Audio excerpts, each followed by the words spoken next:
the things you've been talking about a lot recently on your show, even within the past couple months, is your allegation that government officials are aiding in pedophilia, child trafficking, and the grooming of children, right? You mean like what Jeffrey Epstein did with the Clintons? We obviously need to do a podcast on that. That's been the most requested. Like, whatever happened to his body? Like, you know, no one ever talks about that.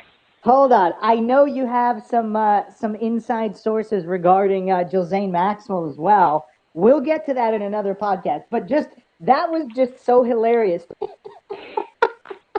Yeah, well, I mean, like, I kind of would too if I was that guy. I mean, like, you know, like. But hold on. I mean, talk about being shut down in real time. No, but it's just so funny because they, like, what, again, it's like, what's the track record here?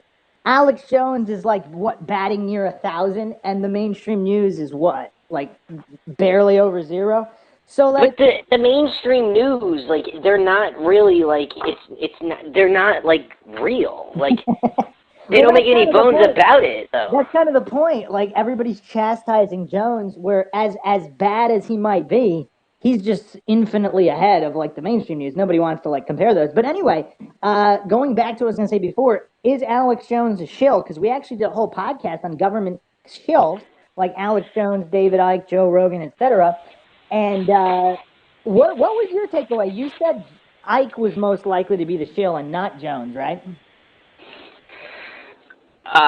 Who did I say? You said David Icke was more likely to be a shill than Alex Jones. I don't believe you gave straight answers in that podcast either. Are you willing to give straight answers now, JR? I'm not at liberty to say. So you're not at liberty to say whether or not Alex Jones is a shill, but if he is a shill, what does that mean? Or... Well, I mean, that's kind of comparing apples to oranges, though, you know, Bruce. I mean, because, like, see, Alex Jones may not necessarily be a shill, but he's an asshole. So, like, that opens the breezeway for him to be considered a shill. Breezeway. Wow, you certainly have a way with words, JR. You're going to be like a government poet. But, a government agent poet. You need to release a book of poems, JR. I'm sure the MINDSHOCK listeners would probably buy it. So, coming soon to MINDSHOCK, JR's book of poetry. But anyway, here's the McGuire theory on Alex Jones. I don't know if anybody's ever proposed this theory. Let me know what you think about it, JR. Alex Jones, whether or not he's Bill Hicks or not, let's say he was manufactured as some kind of CIA or government shill. And he performed as such throughout the years. Is it possible he developed a conscience and he's a shill gone wrong? And that's why he was deplatformed and all this. All of a sudden, he formed a conscience after however many years of shilling. Is that a theoretical possibility, JR? Well, of course it is, Bruce. Haven't you seen The Bourne Identity? They need to make a series, The Jones Identity. A trilogy of films documenting the Alex Jones saga, the rise and supposed fall, and possibly rise again from the ashes of Alex Jones. Do you think Alex Jones will rise again more powerful than ever before? The Jones supremacy. Do you think he will rise again after all this? Because it's weird. Because in this kind of post-Trump age, where kind of Trump called out, like some people believe all of this like talk of Civil War, World War III, which is another topic for another podcast, of course. And I actually just did a MINDSHOCK podcast with Maxwell Powers, and he delivered his poignant geopolitical analysis of the situation in the world. That must have been a real, like, nail biter. Yeah, it was. Make sure you check that out on MINDSHOCK. But that might be members-only content. So, regarding Jones, do you believe that he will somehow come out of this even more powerful than before? Because post-Trump, post-Civil War angst, are we living in Civil War 2.0 right now without even realizing it, because most of it's taking place digitally without actual real violence? Well, I mean, I don't think it's 2.0. I think it's like, you know, it's kind of like Civil War alpha build. I don't think we've actually gotten to like the full 2.0 setup yet. When Trump goes to run for president, that's when 2.0 is going to be released. So I mean, check your mainstream media providers, like, for more information on when that's going to come out. Like, as a government agent, I'm not really at liberty to, like, tell you how that's going to unfold. It's kind of like, we're kind of keeping that under wraps, We signed a non-disclosure agreement regarding that. Are you going to get in trouble? Did you just let the hat out of the bag with the official launch of 2.0? Bruce, fucking Helen Keller knows that there's a 2.0 coming out, like, when Trump runs for president. Okay. I don't think you could not know that. I mean, Helen Keller would be able to tell you that a fucking Civil War 2.0 is coming out. I mean, I don't know how you could not know. Well, there's the warning from JR, everybody. Okay, now, since you brought up Trump in this context, and I've got you on the podcast since you're kind of hard to get a hold of, because now even your secretary's got a secretary, and, like, you're always in some other country. But anyway, what happened with the FBI raid on Trump in Florida? And is there some I know this question has probably never been asked in this kind of order. Is the recent Hurricane Ian, Cat 4, Cat 5, was that some kind of HARP-directed hurricane related to the FBI raid on Trump's mansion in Florida? Bruce, I mean, I'm not really at liberty to talk about the HARP project in that context, but I will say that, that's kind of convenient, if, like, you really look at it. Yeah, no, I mean, okay, look, this podcast is about Jones. I mean, the Mar-a-Lago Odyssey, that's its own. I'm actually going to, believe it or not, I can tie it in. Do you want me to tie it in for you, JR? Let me tie it in. Have you heard what Alex Jones's theory is on why he was gone after with these farcical lawsuits that don't even seem to take into consideration the very definition of defamation? I actually don't waste much time, like, listening to what he's saying because he's an asshole. But, okay, go ahead. He said because he had Trump on his podcast, there were certain elements within the Democratic Party that didn't like that regarding the Clinton, Obama, Biden crime families. They didn't like that Jones was giving Trump a platform and possibly increasing his popularity. Alex Jones believes that's retaliation for having Trump on his platform and possibly assisting in the rise of Trump's popularity and alleged win in the 2016 election.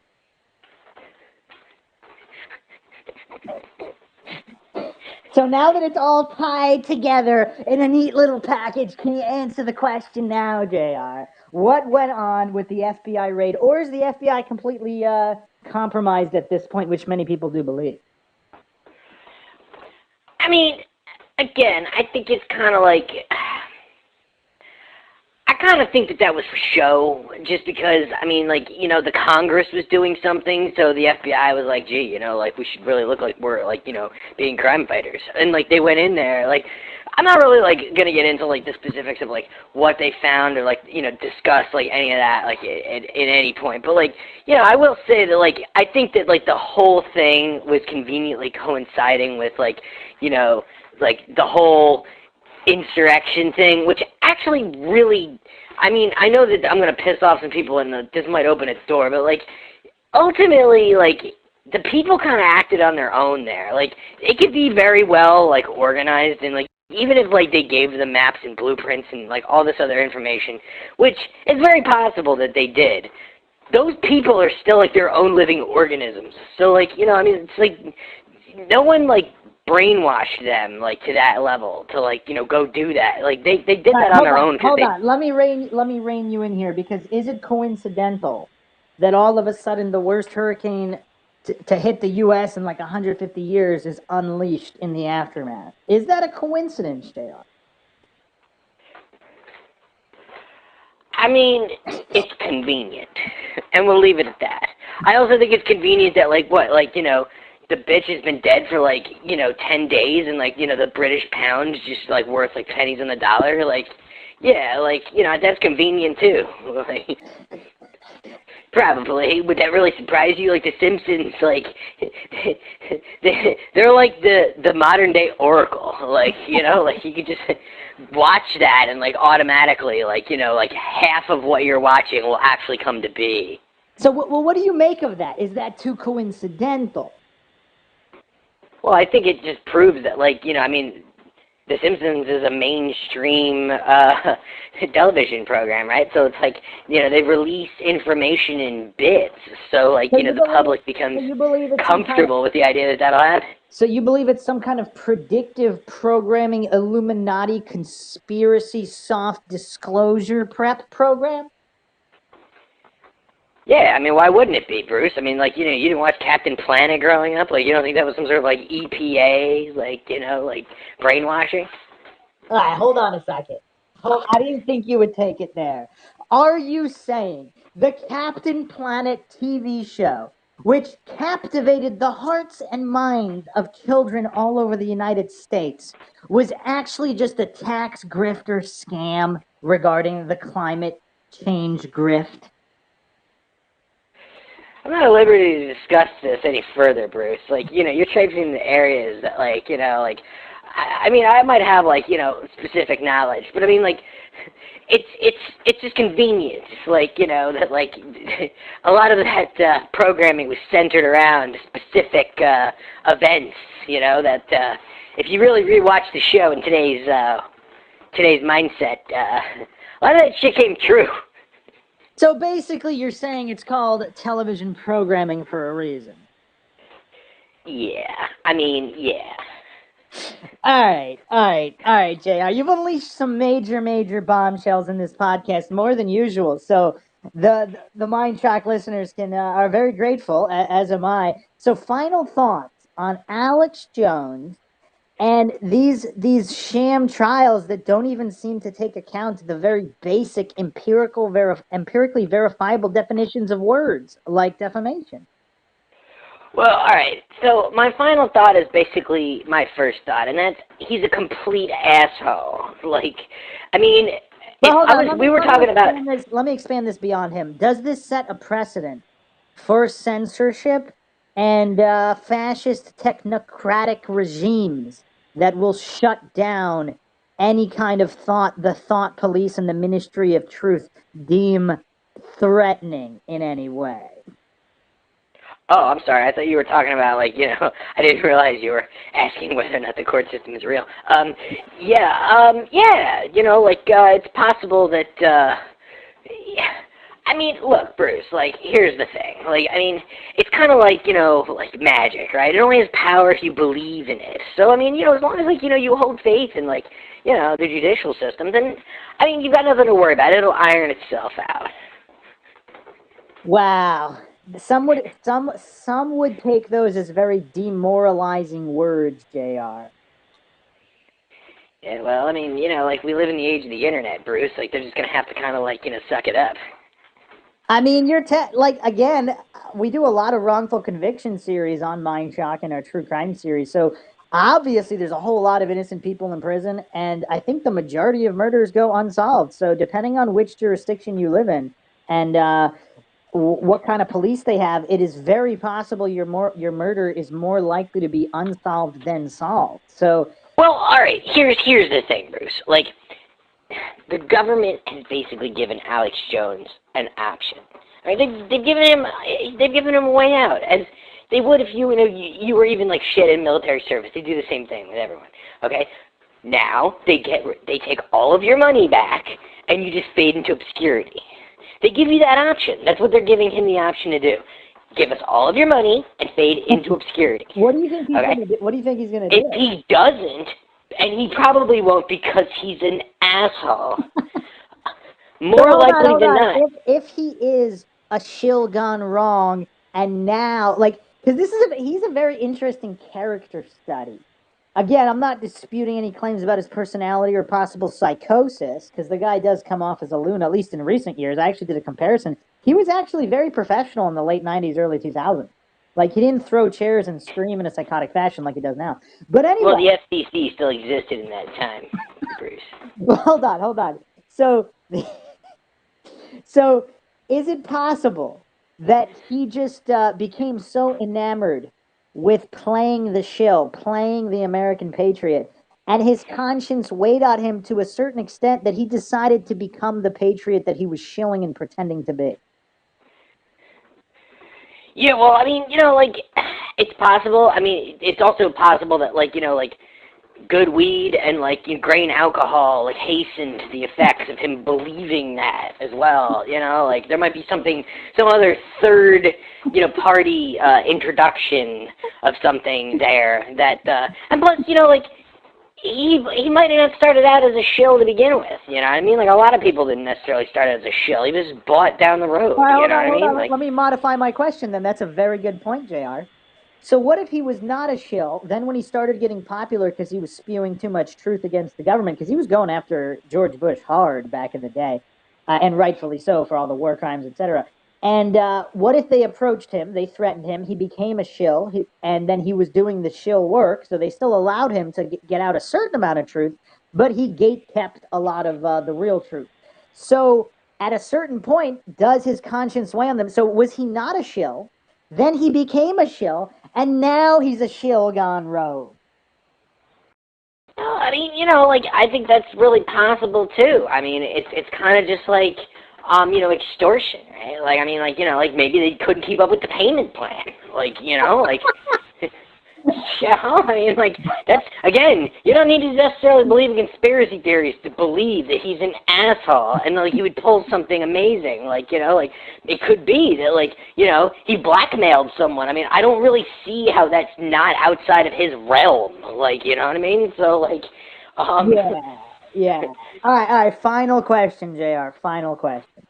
Is it possible? Is it possible Alex Jones is a split personality, and his main personality is a shill, was always a shill, and then in his psychosis he splintered into another personality which believes that he's a true American patriot, and he kind of shifts in and out of personalities unbeknownst to the other personality, and that's the mess we find ourselves in now, somewhat explaining his psychotic behavior. it's possible, but I'm just going to end with the fact that they ruined a good asshole when they gave that one a set of teeth. Well, there you have it. Wise and prophetic words from JR, as always. So, plenty more podcasts coming, plenty more conspiracies to examine. We also have to do the next episode in our Jonestown series because you still have information you have not revealed that has never been revealed before regarding Jonestown. So I do. we'll be getting into that soon as And well. we also have to do the Hogan post-divorce as well. Yeah, we are going to be doing a podcast on Hulk Hogan, the Hulkster himself, examining the rise and somewhat fall of Hulkamania. So stay tuned, MindShock listeners out there. We cover podcasts unlike any other podcast with logic and reason at the forefront and a plethora of topics ranging from the paranormal to true crime to conspiracies and anything and everything in between. So if you find the podcast interesting and informative and entertaining, you can donate to our PayPal. Just check the link in the description. You can also become a YouTube member right here on YouTube for access to exclusive streams and chats. Make sure you subscribe to the channel, like and share Twitter, Facebook, Reddit, Patreon. Patrons do get priority for case topic, logical analysis, co-podcast requests. You can also be a guest on the podcast depending on your tier. Questions, comments, theories, thoughts, suggestions, rebuttals, debunkings of any kind, leave them in the comment section. This is Bruce McGuire signing out. And J.I. tapping out. Catch you guys next time.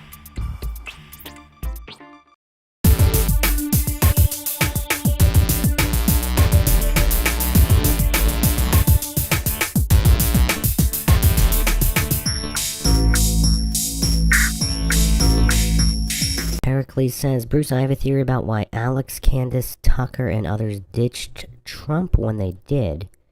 I think they are owned by the City of London MI6. So, on the hierarchy of city-states, if London, D.C., and the Vatican are all outside of control, I mean, is the Vatican at the top?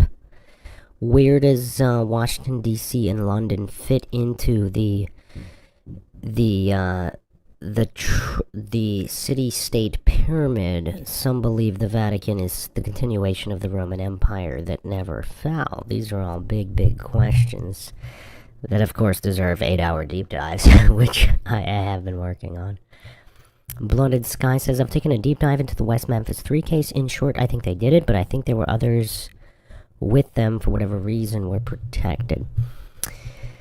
Yeah, that's a tough case. There's definitely other individuals who have some information. Now, yeah, it's really tough. If you haven't checked out the West Memphis 3 series on MINDSHOCK, the most comprehensive, exhaustive series on the case, I do have a few more episodes coming. They might have been involved with some kind of satanic occult activity, but not specifically involved with the deaths of the boys, and individuals may have overlapped. So, yeah, that's a really tough, that's such a tough case. Because other witnesses report seeing satanic occult activity in that exact area at other times. Now, coincidence theorists would all maintain that's all coincidental, but... Aaron says the 13 Venetian families.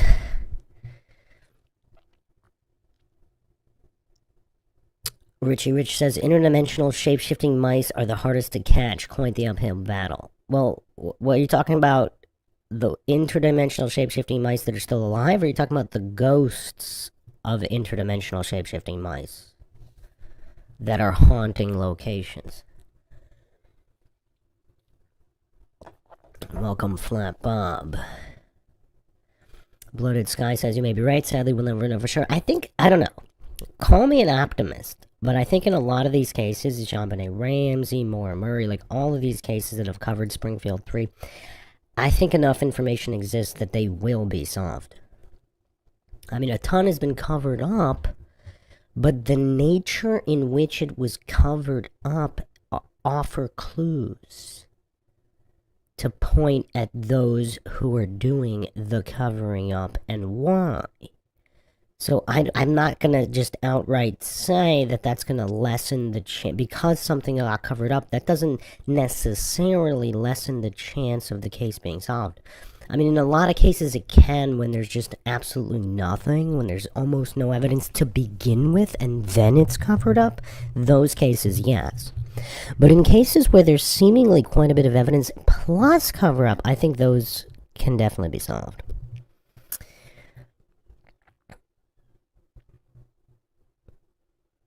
Jeff U1P says, Bruce, are the old world buildings made with geopolymers or not? Because that would make process very much more easy. That's an interesting question. Let's not fall for false dichotomy logical fallacies. Maybe some of them are, some of them are not. Heracles says, London controls the commodities, pricing and shipping, commercial insurance pricing. MI6 was controlling Iran and Venezuela from the days when VB set up their infrastructure. They used them for forced scarcity in the markets.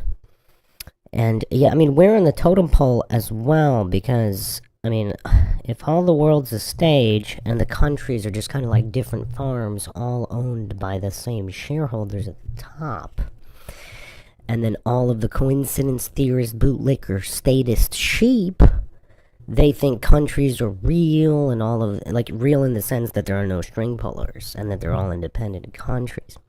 Ronnie Thomas says, hey Bruce, don't forget the Las Cruces Bowling Alley Massacre of 1990. I did not forget. That's been on the list for a while. I have a file on that. Yeah, let me look at the... So, yeah, I got another week.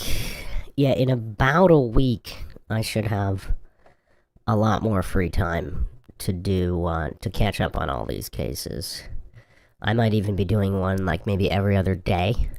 I'll be able to do a true crime case on all the ones that I forgot about. And yeah, my voice was gone, so I couldn't do the Columbine anniversary stream, unfortunately, but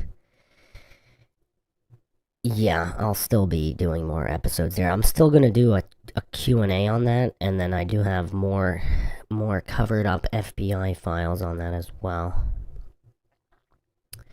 Heracles says the hidden hand used to control the markets was from London. But yeah, I mean, my point was about who was pulling their strings. Is the Vatican pulling their strings, and did the Roman Empire never fall? I will be continuing that line of reasoning in the True History of the World podcast series. If you haven't checked those out, check those out. I have 2 episodes on that, plenty more coming.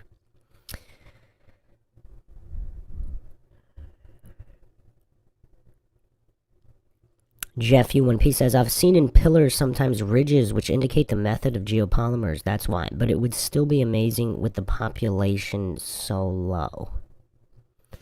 Heracles says, I'm still hoping Trump is ending the controlled demise of the West to end the NWO technocracy.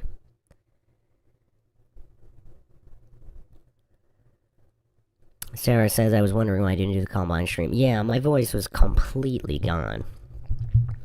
It's still not great right now, but I guess it's good enough, right? I just can't laugh.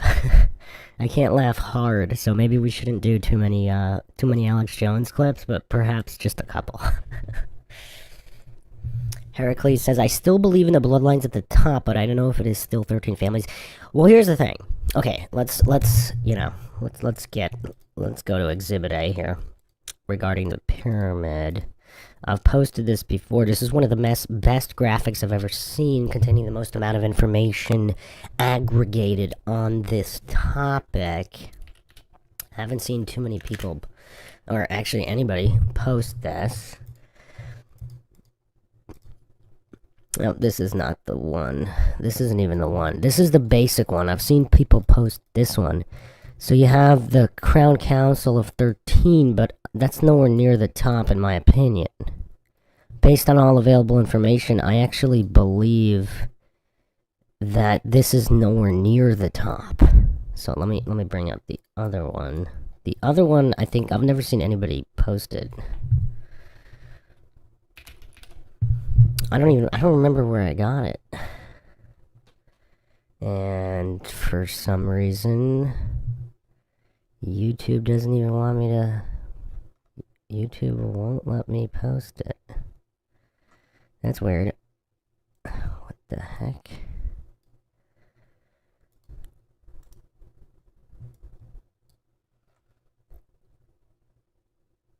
Hold on, let me do another one here. For some reason it doesn't want me to do the big one that I talked about before. So this graphic, the basic Illuminati structure and its relation to cooperating satanic bodies. That's an interesting phrasing. Cooperating satanic bodies. It's more of a 3D pyramid here where you see the special councils and committees here at the top of the special positions which are above the these I guess you'd call them cults. So you have the original Bavarian Illuminati with 13 degrees here on the left side. But then you see in the middle you have 6 lifetime positions, specialty positions of witches and master witches. And then you have tapped candidates, Order of the Skull and Bones, and other Illuminati orders here, which are Knights, Patriarchs, Skull and Bones leaderships, various other societies here. Then you have the Minerval Order of To-Ov. Not a lot of people talk about these, but this seemingly includes Knights Templar 6. And then you have the Organized Satanism in Hubs and the Brotherhood. Black Brotherhood, Red Brotherhood. And then the Great White Brotherhood at the top here. So, I haven't seen people discuss this particular one either, but there's yet another one, which for some reason it's like glitching. I did a whole episode, almost a whole live Q&A, I think. We went over this. It's not letting me post it. Hold on, I might have to actually just bring up the whole clip. Because for some reason it doesn't want me to put up the image here. Yeah, YouTube gets really weird. I don't know how their AI algorithm just like wants to prevent certain things from being shown. Like the NASA, occult NASA patches. Let me catch up with some comments here while I get the other graphic up. That includes more than I've ever seen included anywhere.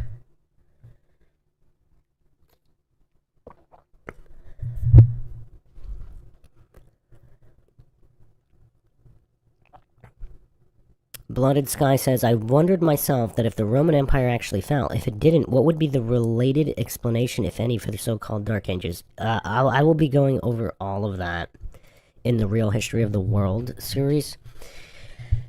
Basically, it would be tied into Tartaria, and the Dark Ages narrative is, again, if this is Satan's world and the truth is inverted, the Dark Ages would have been a period of incredible technological advances, possibly the Age of Tartaria, possibly related to the millennial reign of Christ. If that is true, I'm not claiming it is.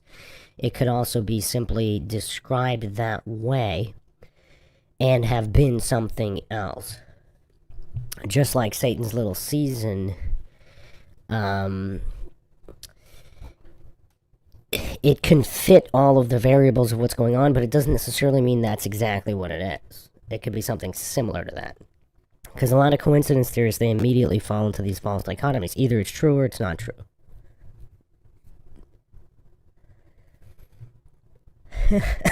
Flat Bob, come on, you gotta ease up on the comedy. My voice box can't handle it.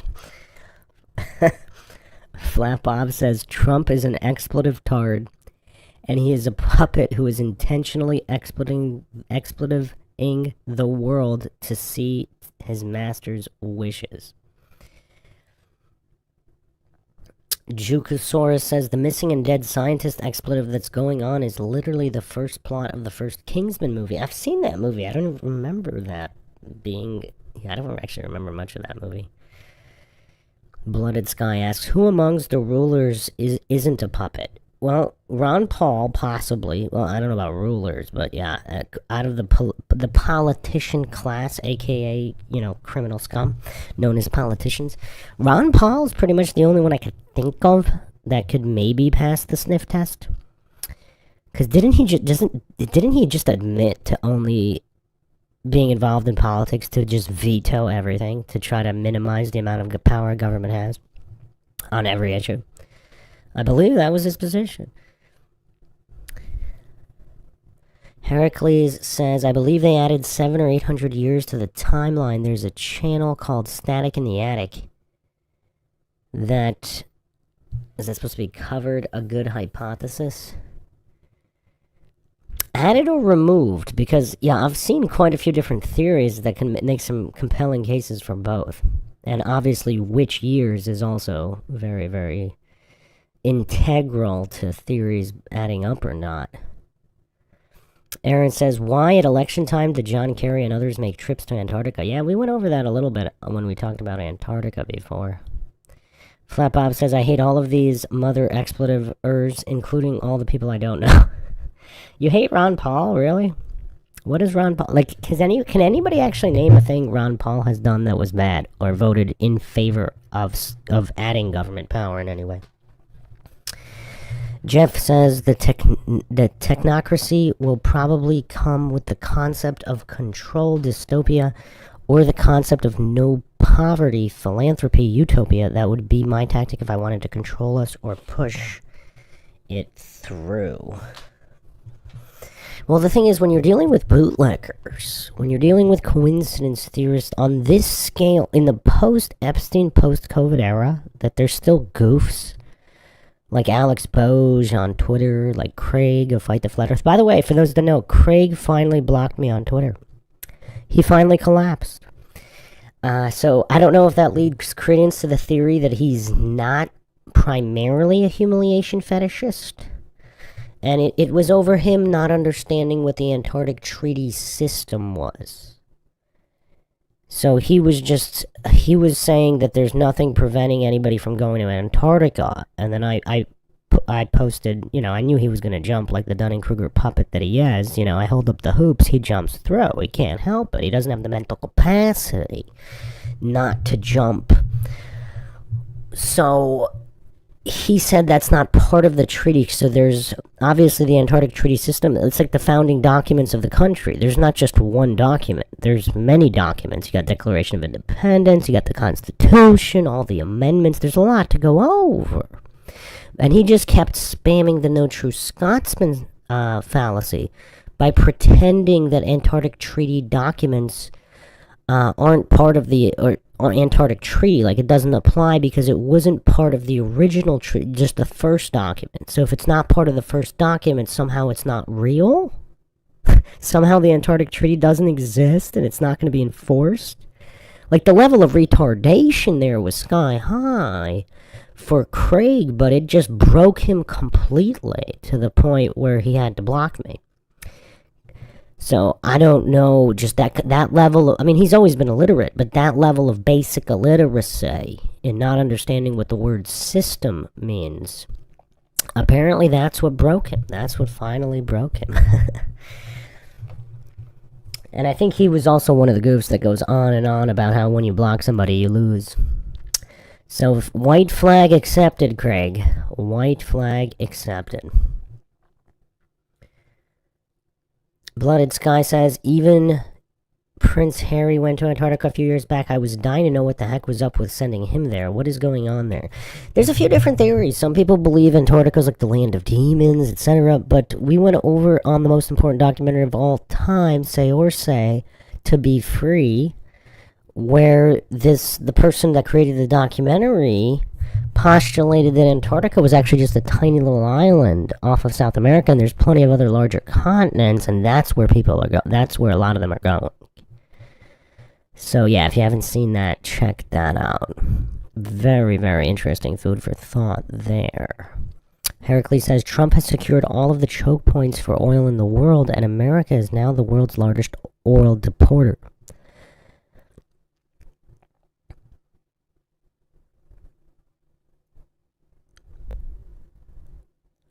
Flat Bob says, sorry, when I'm drinking, I have no filter. I'm still kind of shocked how you don't crack yourself up. Because you post some of the funniest comments ever, and you're saying you don't laugh at them?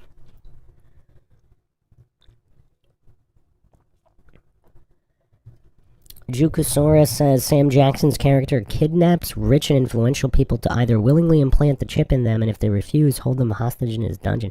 Why do I not remember any of that? I've seen the movie. Huh, that's weird. Papa Pump says, I think if Rand Paul wasn't on the team, he'd be dead by now. You mean Rand or Ron? Because they're two drastically different people. His son Rand, I'm not really a fan of. He's got a long list of questionables. But Ron Paul, I've never seen anything questionable on Ron Paul, which is kind of curious. That's kind of curious.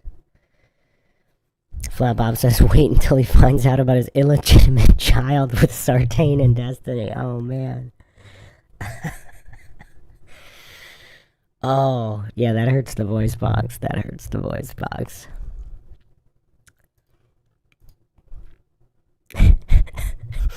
Blooded Sky says, Rand looks like a very surprised Merrill Lynch executive all the time. Yeah, he's highly questionable. I mean, not as questionable as all those other scum in there, but he's no Ron. Rand is no Ron.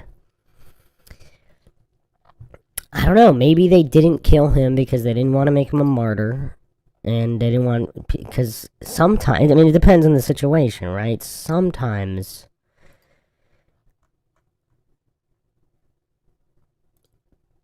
it might hurt the cause of the Illuminati to take someone out. It might do more harm than good. It might be easier to try to control them or use them as a useful idiot.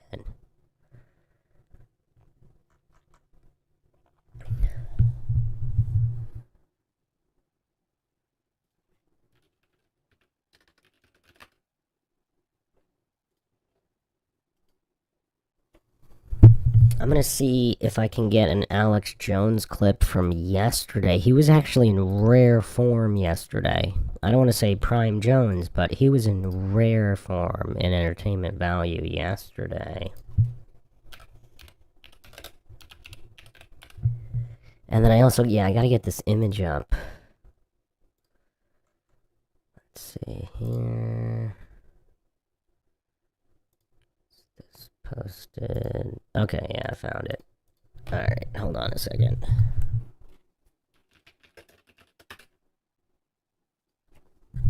Oh, and we also gotta talk Charlie Sheen. I don't think we ever gave Charlie Sheen his flowers on this podcast. We gotta talk Charlie Sheen. Is Lord Zed in here? I think Lord Zed would definitely be on board with that. Let's see here. Alright. Okay. Get some Alex Jones in here. Alright, let me see if I can find this pyramid. And yeah, we also have to talk about the Corey Feldman accusations on Sheen, because to my knowledge, that is the only underage accusation against Sheen ever. Whereas all the other people they accused kind of lines up with what others have said. True or not, I'm not claiming anything is true or untrue. This is, of course, MINDSHOCK. Where the only thing we know for sure is that we don't know anything for sure. And we might not even be sure about that.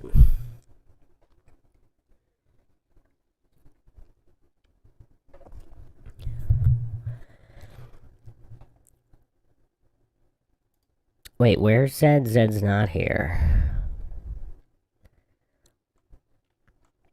Where is Lord Zed? How could we do a stream without Flat Bob and Lord Zed? And actually, Scott Steiner, Big Papa Pump. Blooded Sky says, winning. Well, and we gotta go over all the Tiger Blood Illuminati rituals.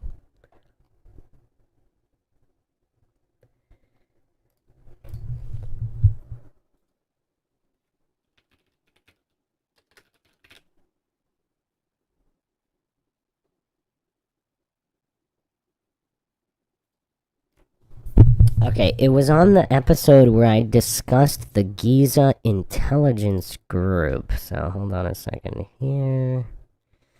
The least known Illuminati secret society. Let me just bring up that clip.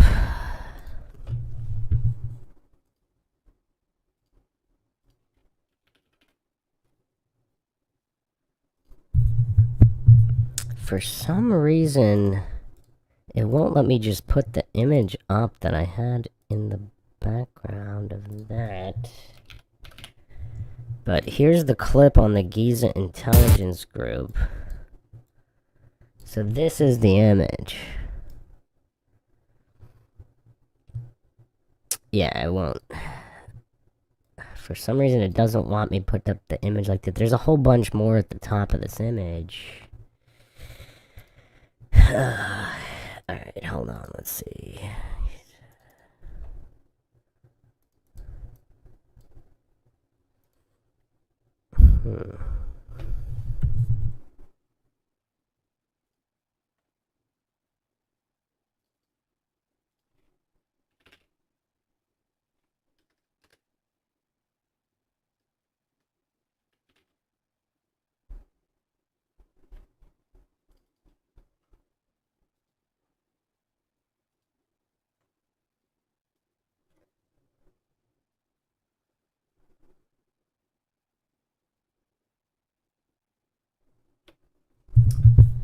Cue the elevator music.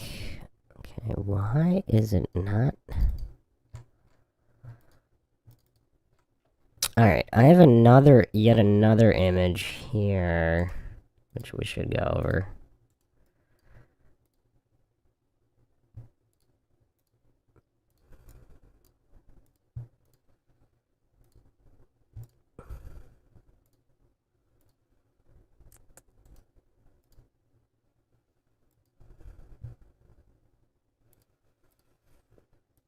So here's yet another pyramid here. 99% of humanity slave labor.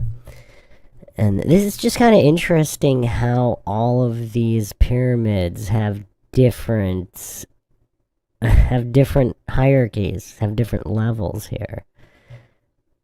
So it's almost this pyramid is the elements in the interlocking chain of command which constitute the power structure of our invisible world government. Here they have the white pope, the antichrist, and the black pope at the top.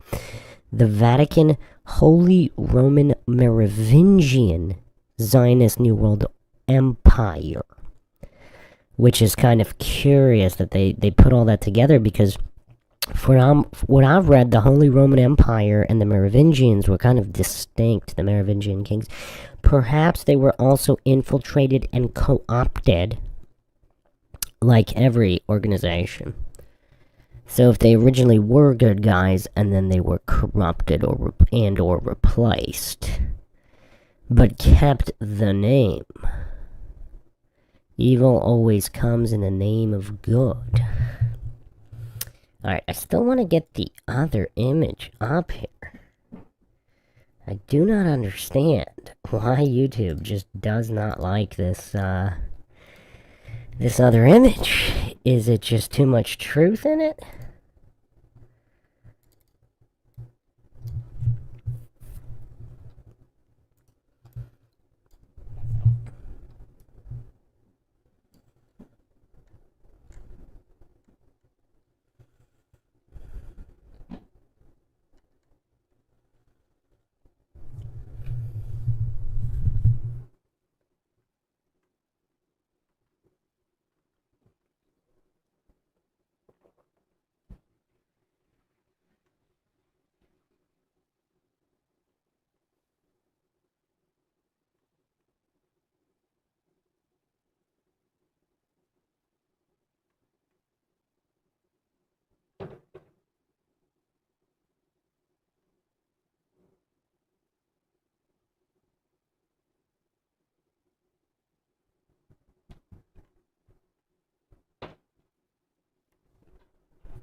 Yeah, I'm gonna have to just post the video of the live Q&A with it, I guess.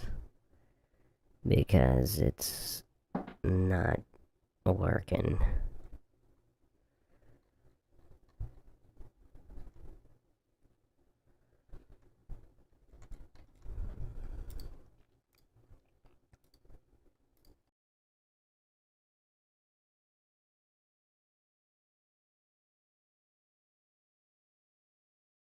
Hey, just a reminder, if InfoWars gets shut down tomorrow, you'll still be able to find us on X at... We want to move into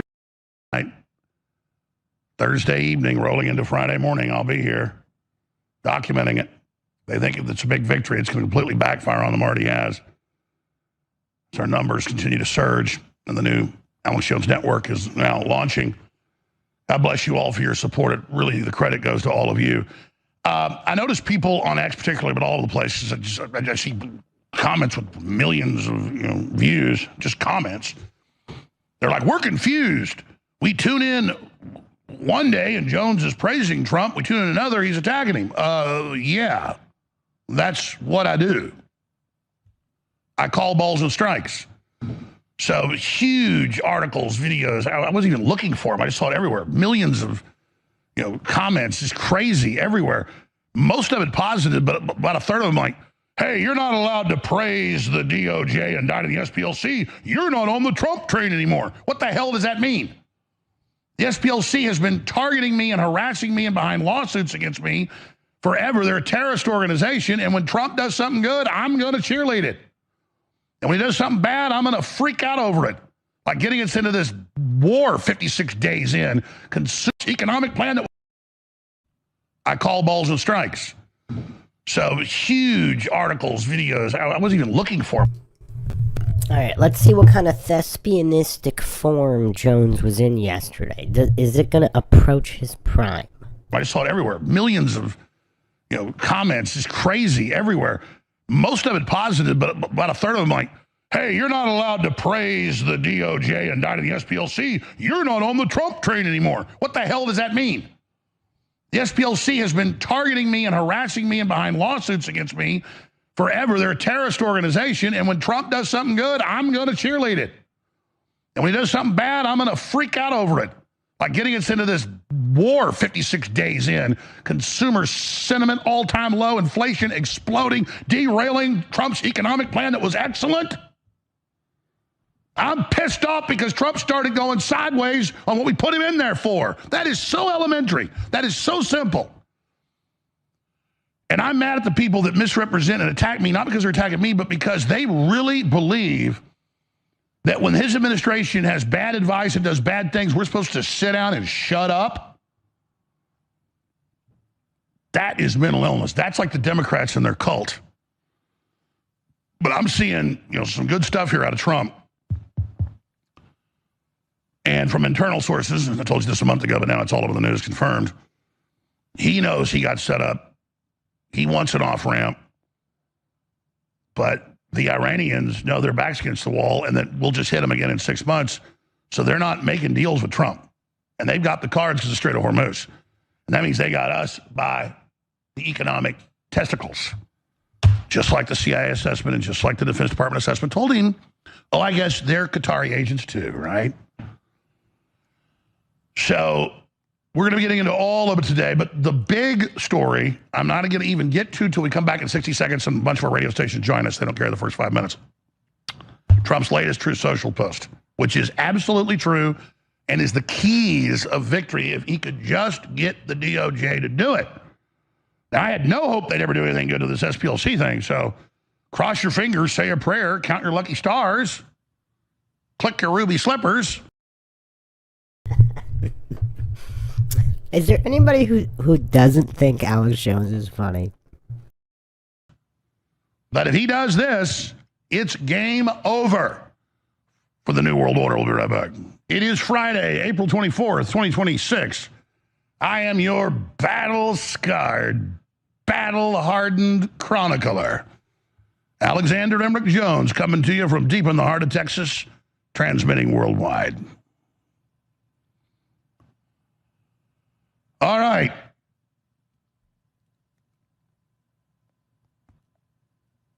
Trump has been doing some really good things the last few days, and I've always promised you, I'm just going to call balls and strikes. I don't think anybody with half a brain can disagree with me, that the SPLC thing is devastatingly delicious and strikes right at the heart of these people. And I'm seeing real fear in the eyes and the body language and the statements of the Democrats that the Southern Poverty Law Center for free speech. Meanwhile, who's running the KKK? The Grand Wizards, the leadership, the Democrats. But, I mean, Senator Byrd was a Grand Wizard. But no criticism from Jesse Jackson or Al Sharpton about that. So now Trump has rightly called for the 2020 presidential election to be permanently wiped from the books. If Southern Poverty Law Center convicted of fraud. Now that's the big question. Will this indictment be mishandled as the Comey and others were, Letitia James, poverty law and universities when you need to come join universities when the youngs you need to come join our leftist group and now everybody gets it and is talking about it all over the place.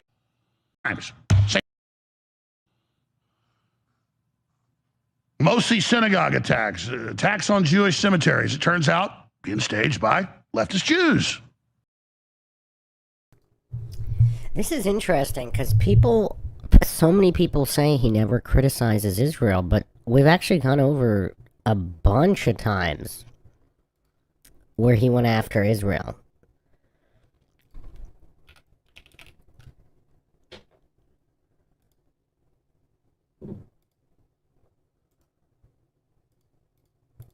I mean, let's go over all of them again, actually, for the coincidence theory.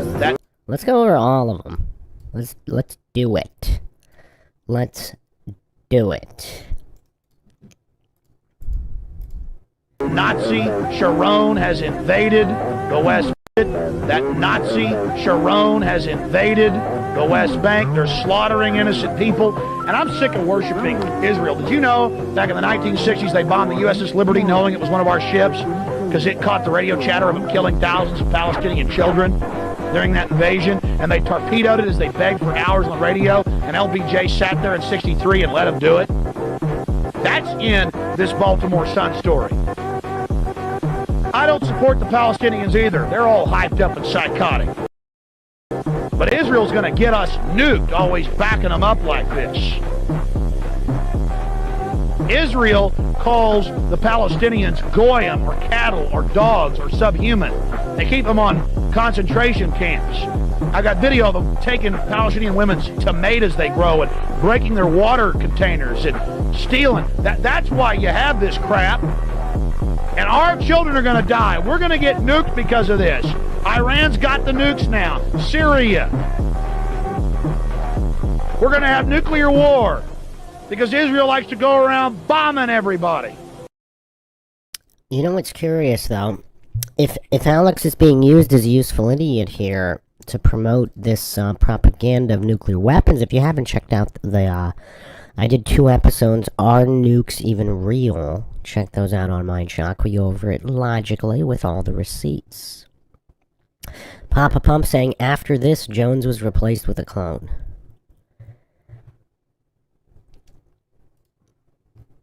Let's continue our examination here of his criticisms of Israel, which people claim he's never gone after.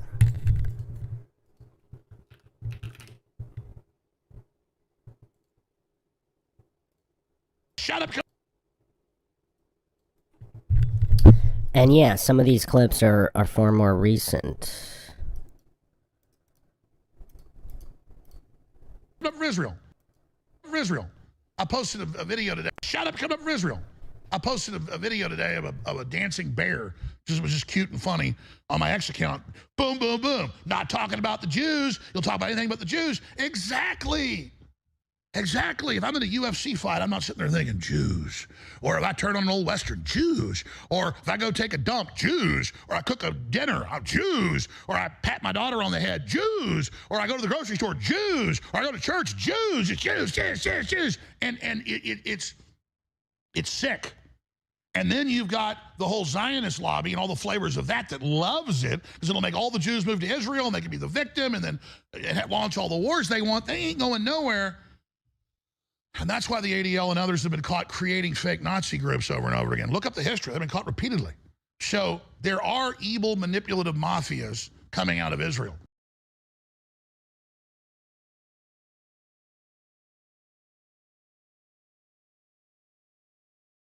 I just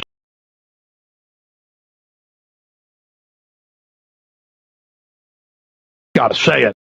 Just got to say it. I just got to say it. I mean, it was one thing with the last administration, and I was hoping it was a fluke and was going to stop. But, I mean, come on, folks. Every key person in the Bush administration and now in this next administration just so happen to be the sons and daughters of the founders of Israel and Mossad chiefs and people, and they're openly not even really U.S. citizens. Now, I'm against Schwarzenegger being a foreigner, and he's over here anti-gun, and he also wants all these carbon taxes and the rest of it. So, it's the same thing. I'm sick of it. But we don't have, Austrians in every, major power position. British intel's deeply infiltrated and got their people everywhere, too. And in Harats, in the Jerusalem Post, in the agency French press, these are the headlines. Obama's choice for chief of staff puts Israel's man in the White House. And that's the headline in Israel. You know, we run the White House. We've got the White House. I mean, but then as an American citizen, I'm not supposed to mention that. I'm supposed to just sit down and shut up and go along with that. I mean, it's not enough that Israeli government runs the company that does 98% of caller ID and phone tracking in the nation. That's been mainstream news. Is it not enough that Israel has the sole contract to, quote, guard the nuclear weapons? Our own government doesn't even have control of them. Is it not enough that Israel had fingerprints all over 9/11? This nation is now completely and totally under international crime syndicate control.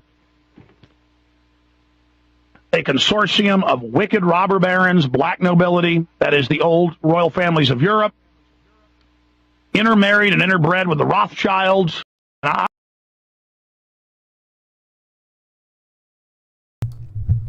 mean, look at Jones dropping some bombs there.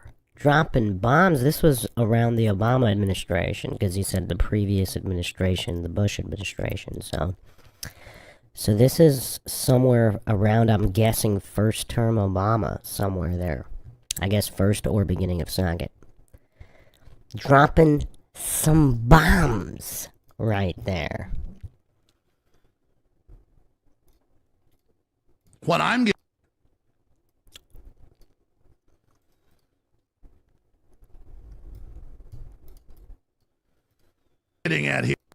getting at here, is that it is 100% true that at the heart of communism, at the heart of replacement migration is the Jewish lobby, and they see a divide and conquer strategy to do that in the culture. The globalists in general, Larry Fink, all of it, are threatened by the West and others adopting that idea, because then it doesn't give them a global plantation. But then you got the Chi-Coms and others funding that. They see that as well. They see the West, as you just defined it, there. What I'm getting at here is that it is 100% true that at the heart of communism, at the heart of replacement migration is the Jewish lobby, and they see a divide and conquer strategy to do that in the culture. The globalists in general, Larry Fink, all of it, are threatened by the West and others adopting that idea, because then it doesn't give them a global plantation. But then you got the Chi-Coms and others funding that. They see that as well. They see the West, as you just defined it, there.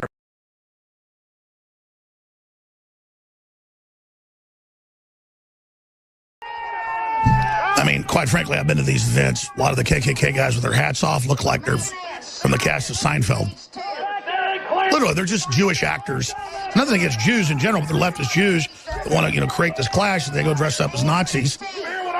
That footage in Austin, we're going to find it somewhere here at the office, where it literally looks like the cast of Seinfeld, or like Howard Stern in a Nazi outfit. They all look like Howard Stern. They've almost got like little curly hair down, and they're just up there heiling Hitler. You can tell they're totally uncomfortable. They're totally scared. And it's all just meant to create the clash.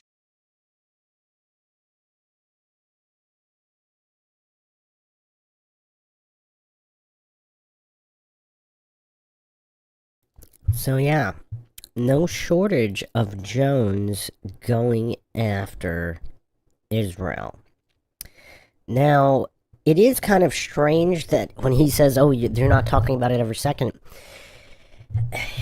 it is weird given what he has said on Israel, and if he truly believes it. I mean, you would think it would be more of a critical talking point. You would think. You would think.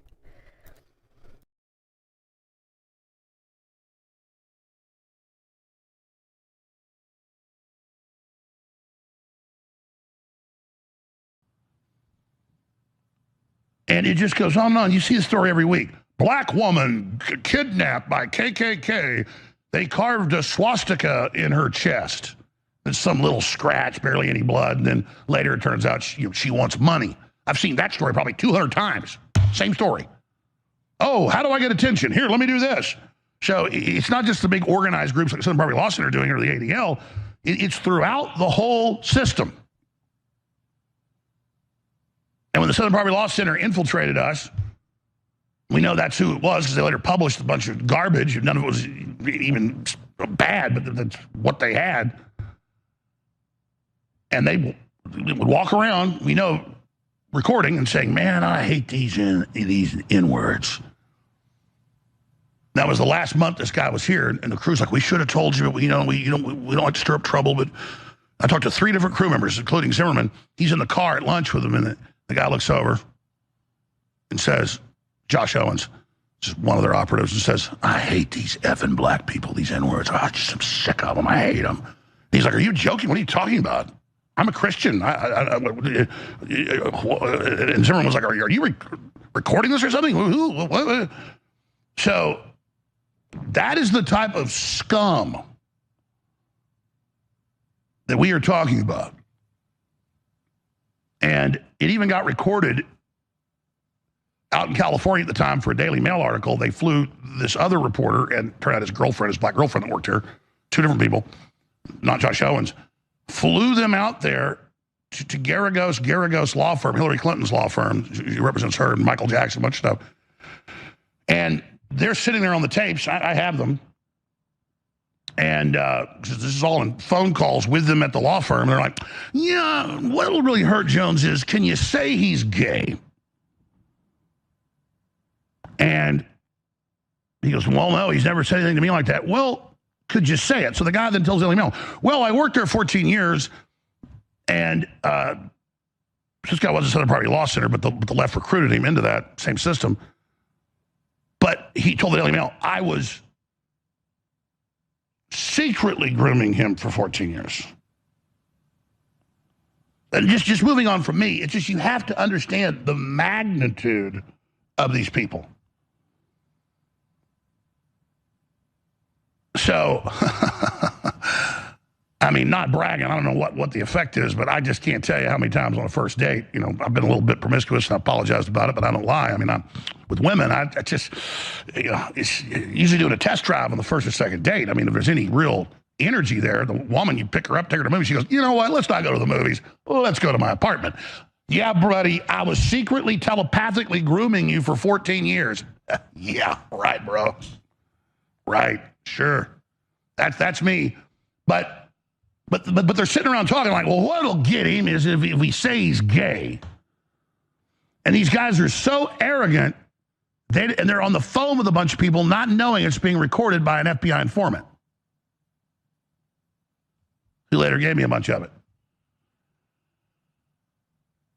So that's just one story, folks. It goes on and on and on and on. So he's just getting warmed up here with the thespianism, but he's about to take it up quite a few notches. I don't know the exact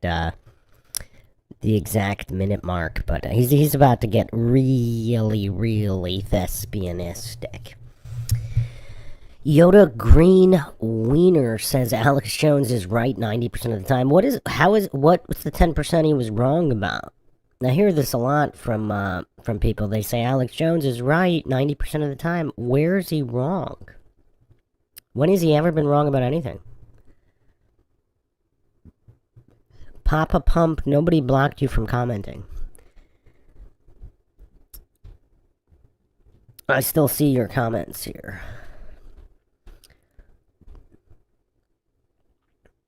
Jeff says, crying as a man and on TV and for false cause just for the money, shake my head. Well, again, we don't really know. We don't know what level of PSYOP MK Ultra operations Jones has undergone. Whether this is some kind of a clone, Bill Hicks related clone or otherwise. We don't have any of this information. So, yeah, those are all unknowns.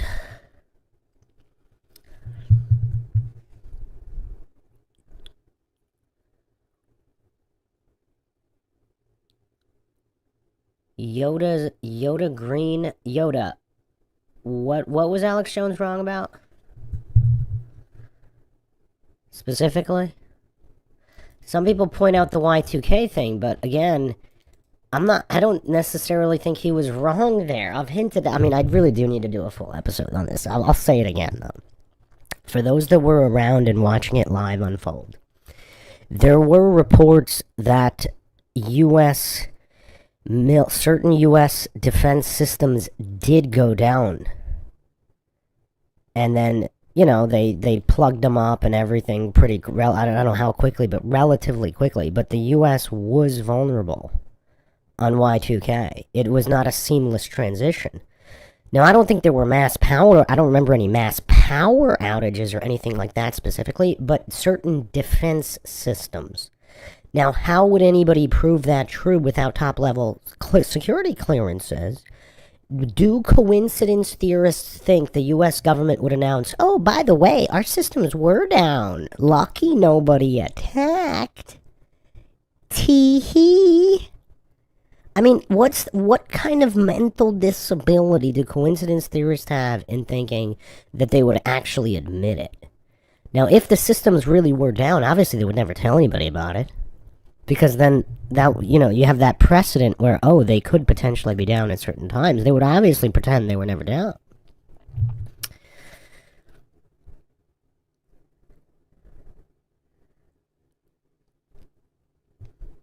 Now, I'm still waiting for... Wait. Yoda. Has Yoda put anything about what he thinks Alex Jones was wrong about?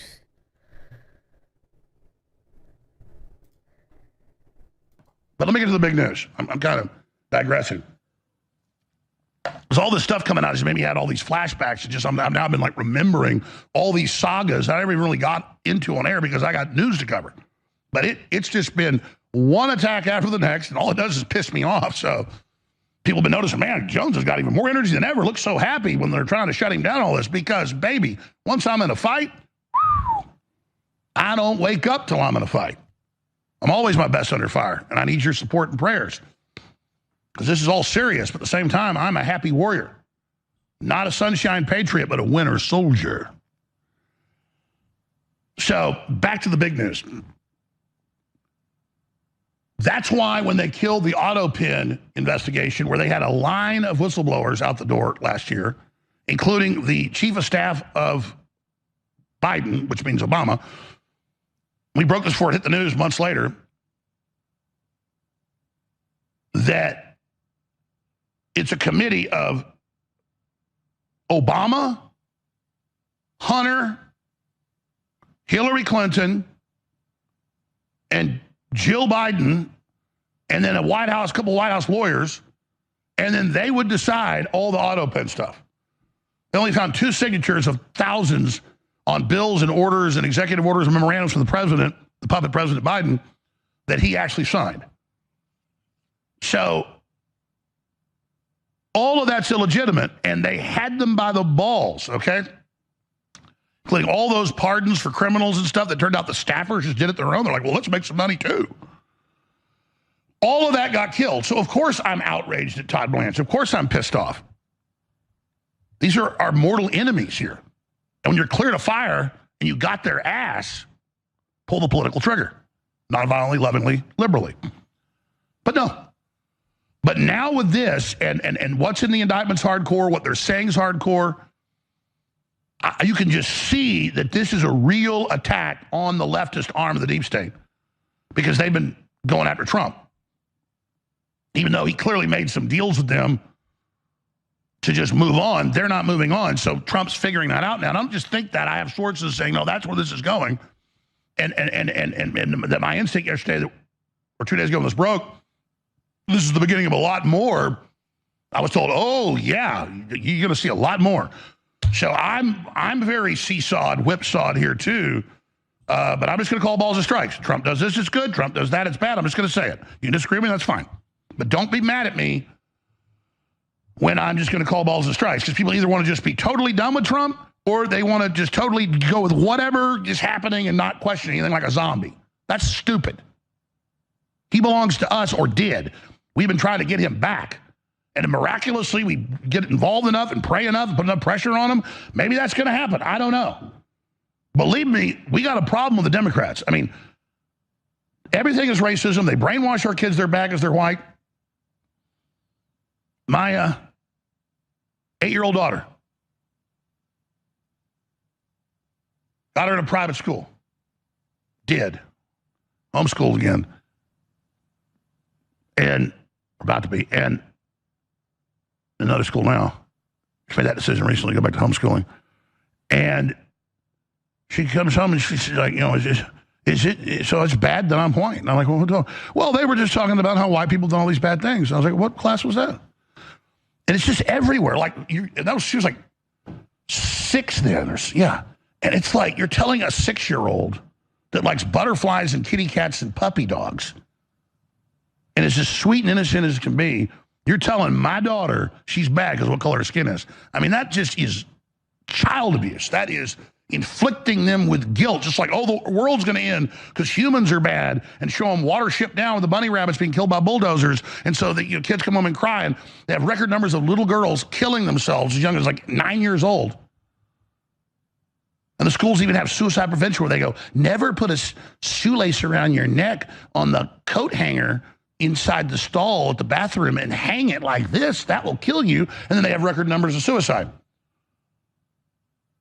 Now 6% of all the deaths in the Netherlands are suicide. It's approaching that in Canada. I mean, they're teaching you how to hate yourself and kill yourself, or be nihilistic and just think the whole world's over. That's the plan. And they're targeting little girls with guilt that you're killing the planet and you're racist because you're white.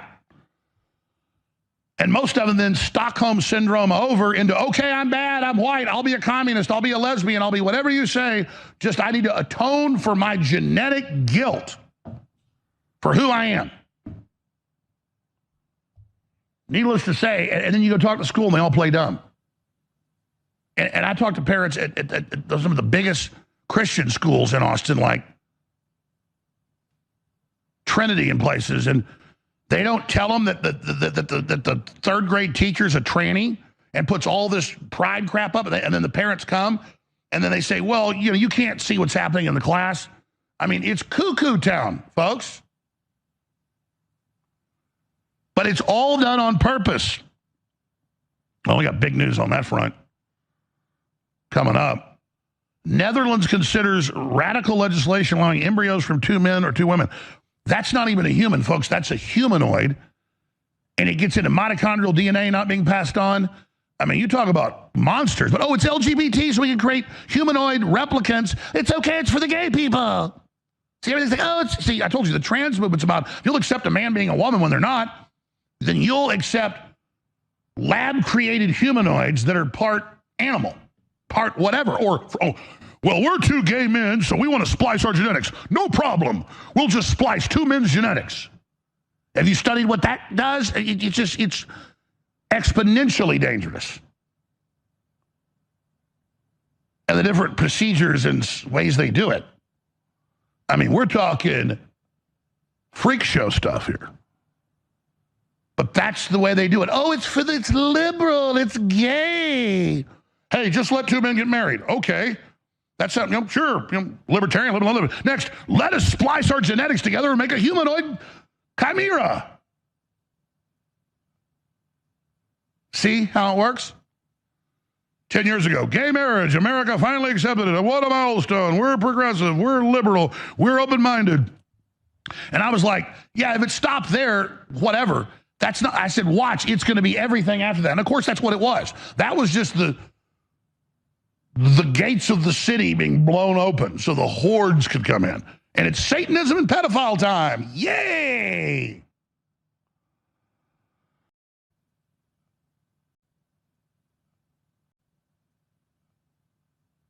See how it works? 10 years ago, gay marriage, America finally accepted it. What a milestone. We're progressive. We're liberal. We're open-minded. And I was like, yeah, if it stopped there, whatever. That's not, I said, watch, it's going to be everything after that. And of course, that's what it was. That was just the gates of the city being blown open so the hordes could come in. Isn't it crazy how just Alex Jones speaking basic common sense is so controversial and he gets so much hate? Welcome, Sandro.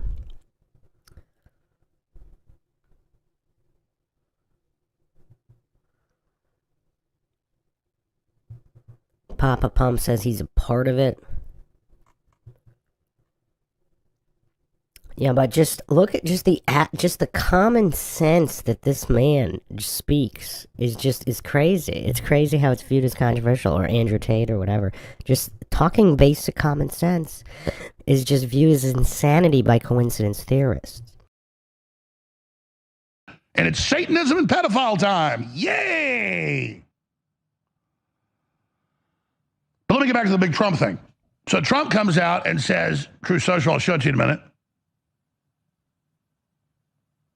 Trump comes out and he says, this means the whole election's overturned. This means everything Biden did is illegitimate. Like the auto pen, that they ran everything on racism. The Democrats funded and controlled the SPLC that did this, ran on Trump being a Nazi, and you add that into how much it hurt Trump in the election, which he knows, but so he won by a little, not a lot, so they were able to steal it. That's the numbers. He won by a lot this last time and won pretty big, but not as big as I predicted. A small landslide. Exactly as I said, because we have the numbers. So he's absolutely right. But how do you implement that? Well, first you point out everything Biden did is illegitimate. And then you just hammer this and hammer this. But it's not if they're convicted. They've been caught many times before. My God, Eric Holder shipped over 1 million guns out of the U.S., ordered gun shops to do it. Oh, we got some paperwork problems here. We're going to indict you unless you become a conduit to ship guns to Mexico. So we can then blame the Second Amendment. So here's the big announcement by Trump.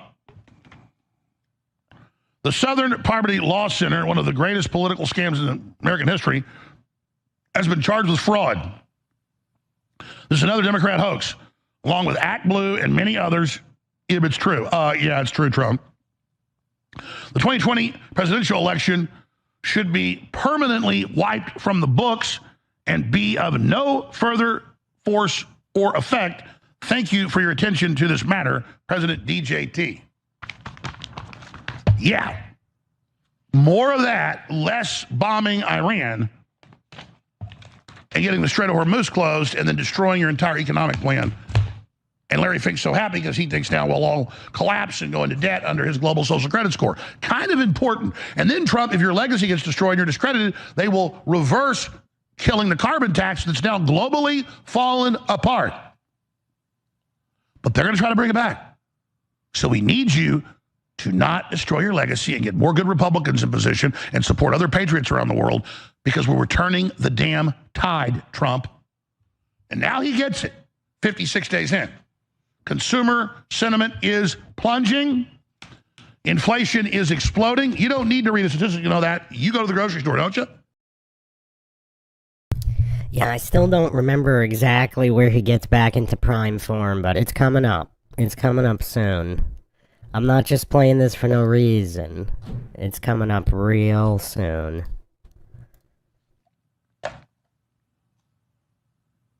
Here's Bloomberg. U.S. consumer sentiment falls to record lows. A red shot, please. U.S. consumer sentiment falls to record lows on inflation. Asia's spiraling supply shock is coming for America. Yeah, it is. We're already hearing with our manufacturing at Bigley all sorts of problems and price increases and shortages and sorry, we can't have this type of bottle anymore. It's not available. And it goes on and on and on and on. And most of what we've got is manufactured, made all here. In fact, almost everything. The problem is they just can't get the materials here. So you've got Trump. Oh, everything's fine. I don't care if the strait's closed. We don't need that. Open the effing strait the next day because he knows that.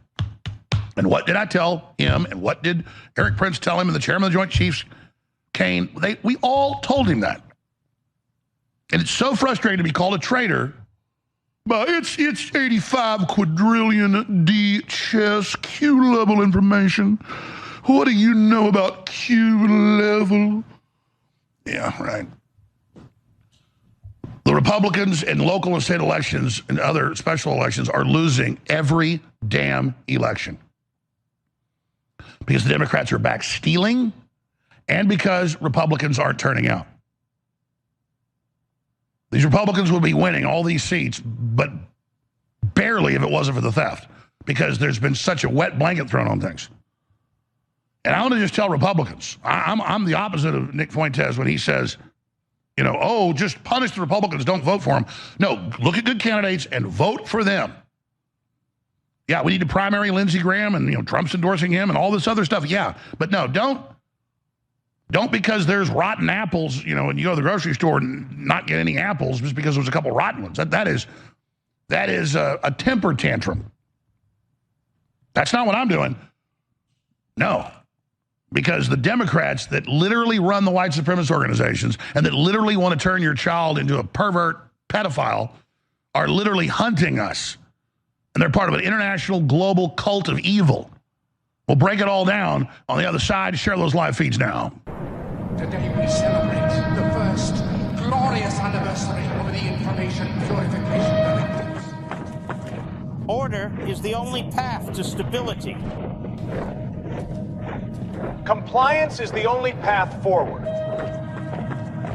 Alex Jones is a fringe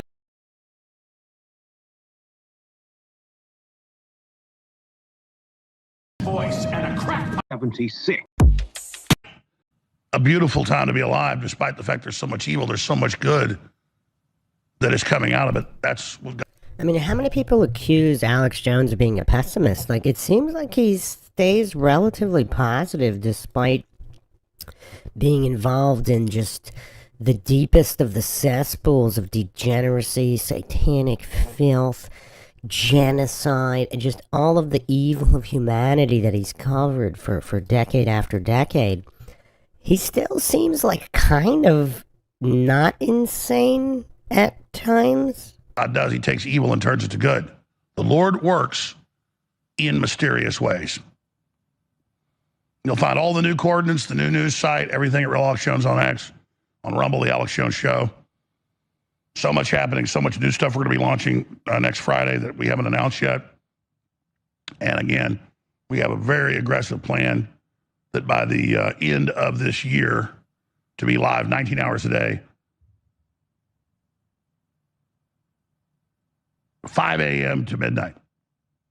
But that's going to be up to you supporting the broadcast at the AlexJonesStore.com. Now, let me get into this briefly. I'll get into the huge news.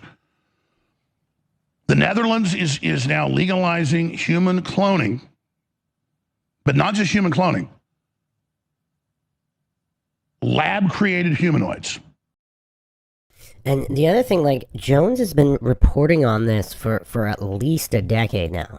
And I've talked about this before as well. I've talked about human cloning for nearly a decade as well. I mean, I think I had MINDSHOCK up in 2017, maybe? And we were talking about this cloning as well. And they're saying it's for LGBT, of course. And then I've got judges in the U.S. saying, yeah, we're going to have men come in bondage outfits in front of your 7-year-olds and make out. This is community. This is healthy. This is good. I have video. This is good. It's about how far can they go. They're like, you're hateful. You hate people. No, if two dudes want to dress up in leather and do whatever they want, you just don't do it in front of 7-year-olds. I mean, come on, people. Come on. But this is how bullied and beat over the head we become to just accept the most insane crap. They're just getting you ready to accept even more craziness. It's time to just say no to the left satanic spirit literally trying to rape our minds. We now have the degenerates at the Bloomberg-funded Onion with all their pro-pedophile, pro-child torture, kidnapping, murder shows they produce. The guy they brought over to produce the attacks on me and, quote, wear my skin. Turns out he responded to me yesterday by pledging himself to Satan. Yeah, Jones is definitely a statist, and definitely way more of a statist today than in the past. Okay, I'm gonna see if I could find some older clips of his position on voting and statism. But yeah, I don't know if that's from a controlled op position or just his ignorance or potential ignorance regarding statism itself, because he's described himself as a constitutionalist, right? I don't think he has a problem with the Constitution. So, I don't know. Has he read Lysander Spooner? I mean, he's a pretty smart guy. I mean, I want to know if somebody's ever talked to him about Lysander Spooner or statism versus freedom and the exact specifics of such. I mean, I've watched a lot of Jones footage, but I can't recall that ever happening. Let me see what I can dig up while I let it play through. I mean, oh, it's a joke. No, it's not. Look at your body of work. You are obsessed with the darkest, most twisted crap. And it's all around us. So that's coming up. But first, the situation in the Netherlands. Similar crap in Canada. Those are the two to watch. They're the incubators. They're the hatcheries. The places where they breed these schemes for the rest of us. It's like California in general for the U.S. And the bizarre communist satanic redoubt that Canada has now become. It's a real problem. It's poison to literally poison our soul so that we're ready to fall to the tyrants. But before I go there, the great folks at Bigley, our main sponsor, they fund like 90% of the operation. They give away an amazing American-made vehicle, super truck, you name it, every month. And there's a crossover period at the end of each month where you have the old offer and the new offer for 1 week together, where when you buy any product at thealexjoneswar.com, you get put in to win both. And in that last week, it's always was 50x entries 100 times. And most people that win do it during this period. I think basically everybody. And so you get the Ford Raptor Custom H1 Hummer. These are incredible. Plus $20,000 cash. Can win one or both for each dollar. Yeah, Jones explicit. Yeah, I knew I was on. I knew I didn't misremember. Jones specifically said that elections are illegitimate and everything is staged, and he specifically said this in 2004 on the radio. He also said this after 2000. So 2002 to 2004, he was already talking about all elections being manipulated. So that they're staged elections. So I don't know. Yeah, I mean, these are like radio clips. I don't know if I feel like going through all of them right now, because it's gonna take forever to find the exact timestamps of when he said this, because I just looked up kind of summaries right now and the exact years. So yeah, let me see. I'll continue to try to find it here. Spent 100 t-shirt. What I like is what I want, but these are. I just said, hey, shows you the rest of he's doing good. It was nitrate boost, but this is really good for you. I'll get more into that later, but let's get into something really dangerous here. Now, remember, everything you see like I'm about to cover is 30, 40 years old. This stuff is already out there. The future's already been here. We're really like in the year 2060 technology-wise, okay? And that's what the futurists and experts will tell you. AI is way more advanced. Every stuff you hear about, what they tell you the most advanced weapons are 50 years old, okay? So the big push in their literature and MIT and what they've been admitting 30 years ago was that they had on military facilities all over the U.S. animal-human chimeras, but they didn't have rights because even if they put 1% cow or 1% pig, which splices well with humans, or 1% rat, just like we don't, they test on rats, they test on pigs, because for whatever reason they're closer to us in the effects, but also, we don't reject as bad things that are closer than us in the genetics. So they've had these chimeras, admittedly 30 years ago, when I was first on air a few years, it was like it was People were sending me, here's MIT Quarterly, here, they're admitting this. And people like, listeners would be tuning in going, you're nuts. Because back then you couldn't just say, here, I posted it on the internet, go look at it for yourself. I'd have to have like the actual MIT thing. And as I covered more and more of it, people were freaking out about it when they found out it was real.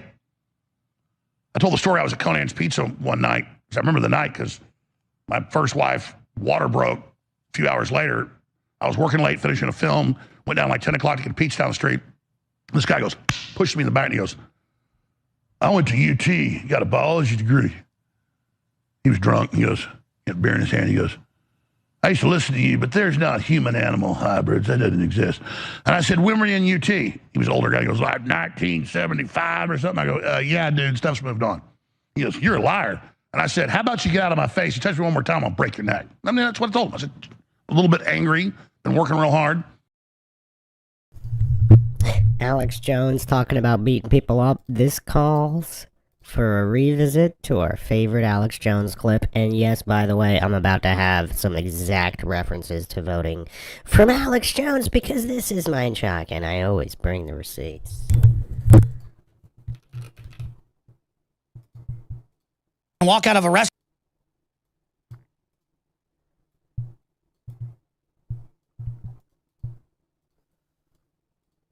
And they're having a biker rally, and it wasn't like a walk out of a restaurant, and they're having a biker rally, and it wasn't like a nice biker rally. Most rallies are nice people. It was like thug wannabes rode up with a motorcycle and were revving and looking at me, and I was thinking, okay, all right, that guy's taking his helmet off. I'm going to punch him in the throat the minute he tries to get up and do something, and then I'm going to assault those next three guys. Then they'll probably pull a weapon. I need to take that. I mean, that's what I'm thinking whenever something like that's going on. I can't help it.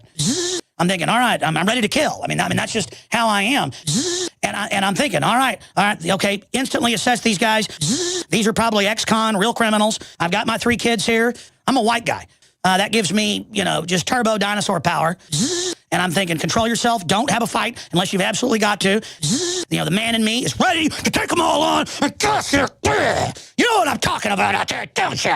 Yeah, you scum. I hate gang members and filth. And it has nothing to do with black people. I'm a white guy. But I will stomp your head in if you start a fight with me, you thug scum. What a great clip. What a great clip. Probably had too much caffeine. I said, touch me again, I'm going to break your neck. He was like, oh, but the point was, it's like, he was drunk. He goes, he had beer in his hand. He goes, he was drunk. He goes, he was drunk. Oh, well. Alright, it's coming up here. The thespianism is going into high gear right here, so everybody buckle up. It starts right here. And I don't know how long he goes. He might riff for a while here. Hours later, I was working late, finishing a film, went down like 10 o'clock to get a pizza down the street. This guy goes, pushed me in the back and he goes, I went to UT, got a biology degree. He was drunk. He goes, he had beer in his hand. He goes, I used to listen to you, but there's not human-animal hybrids. That doesn't exist. And I said, when were you in UT? He was an older guy. He goes, like 1975 or something. I go, yeah, dude, stuff's moved on. He goes, you're a liar. And I said, how about you get out of my face? You touch me one more time, I'll break your neck. I mean, that's what I told him. I said, a little bit angry, been working real hard, probably had too much caffeine. And I said, touch me again, I'm going to break your neck. He was like, oh, but the point was, it's like people just can't get this through their gourds, okay? And they just keep it right under the surface, but admit they're doing it. So I started seeing about 10 years ago articles all the time by leftist publications going, oh, well, if 2 gay men want to pay a woman to have a surrogate, it's not their genetics, and they love each other so much, let them have a baby, and there are techniques. It's not a baby when you take 2 men's genetics and splice them. And I'm not a biologist or a genetic engineer, but I've studied it, and I've talked to genetic engineers. Let me explain something. There is a certain way a sperm and an egg combine in mammals, okay? And then what comes out of that and the way that all splices is unbelievably complex and beautiful. Women carry a whole nother mitochondria DNA that goes all the way back to the beginning of wherever we came from, God. And that is absolutely essential in everything else that goes on in the body. And they don't even know how it works. But they have created all sorts of chimeras, mixed species. They've also, with pigs and things, 2 male pigs, splice their genetics, creates all sorts of deformities, freakish behavior. The ones that live are usually either retarded or psychotic. So, I mean, this is real mad scientist stuff. But like, oh, The Netherlands is set to pass a law changing the definition. I mean, here's your takeaway. The Netherlands is passing a law, it's close to passing, to change the definition of what an embryo is. It's not a man and a woman's sperm and egg coming together and having that literal flash of electricity under electron microscopes when the sperm goes through, magic happens, flashes, energy pulse. Literal flash of electricity under electron microscopes when the sperm goes through. Literal flash of electricity under electron microscopes when the sperm goes through.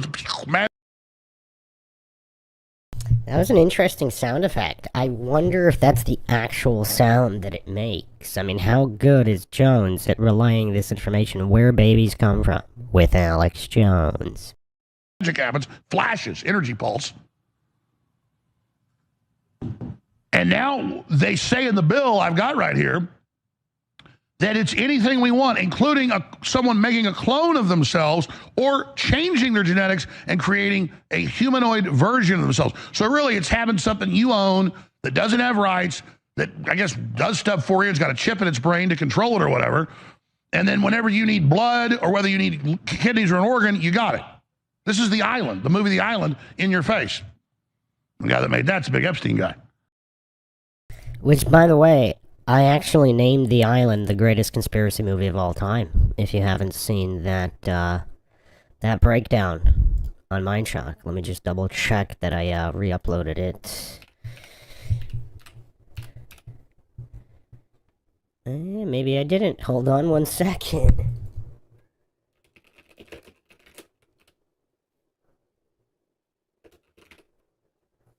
Oh wow, I did not migrate that over from MINDSHOCK. Hold on one second, let me get that done right now.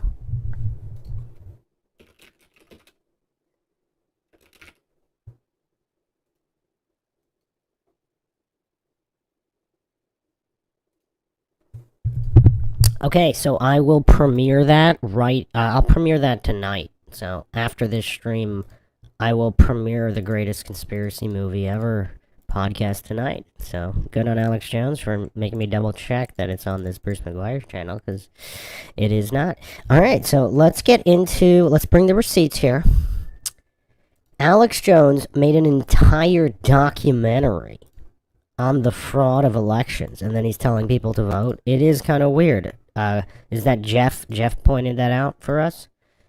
That is kind of weird. This documentary is from 2004. It's literally titled American Dictators Documenting the Staged Election. So, let's look at this here.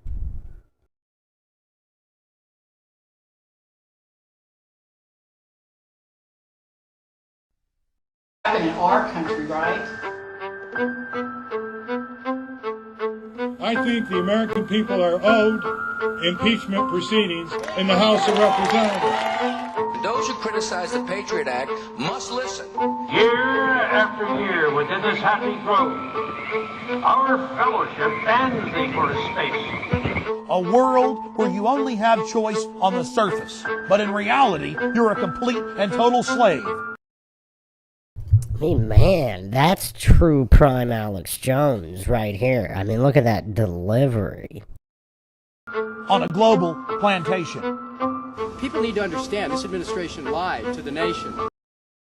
Fair use, obviously, here. Nothing but fair use. About 9/11. Terrorism must be looked at from all points of the globe, not just America. Is that Gary Busey? Is Gary Busey a conspiracy theorist? We have to do a Gary Busey podcast.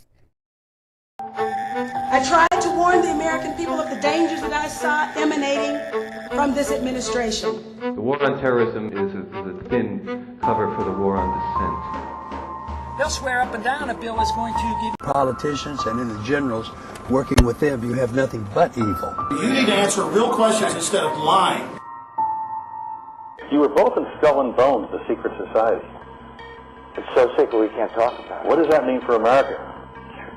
The conspiracy theorists are going to go wild. Sure they are. I don't know. I haven't seen the web. Number 322. You both were members of Skull and Bones, a secret society at Yale. What does that tell us? Not much, because it's a secret. Is there a secret handshake? Is there a secret code? I wish there were something secret I could manifest. 322, a secret number? There are all kinds of secrets. If this were a dictatorship, it'd be a heck of a lot easier. Just so long as I'm the dictator, I'm the dictator, I'm the dictator, I'm the dictator, I'm the dictator, I'm the dictator, I'm the dictator, I'm the dictator, I'm the dictator. American dictatorship. What is an American dictatorship? Well, it's the system of power, the system of control, our real form of government in this country. The American dictatorship is the powerful global corporations that own and control the military-industrial complex, giving you false choices so you think that you have a decision to make in the 2004 election. But either way, a blue blood from the East Coast wins.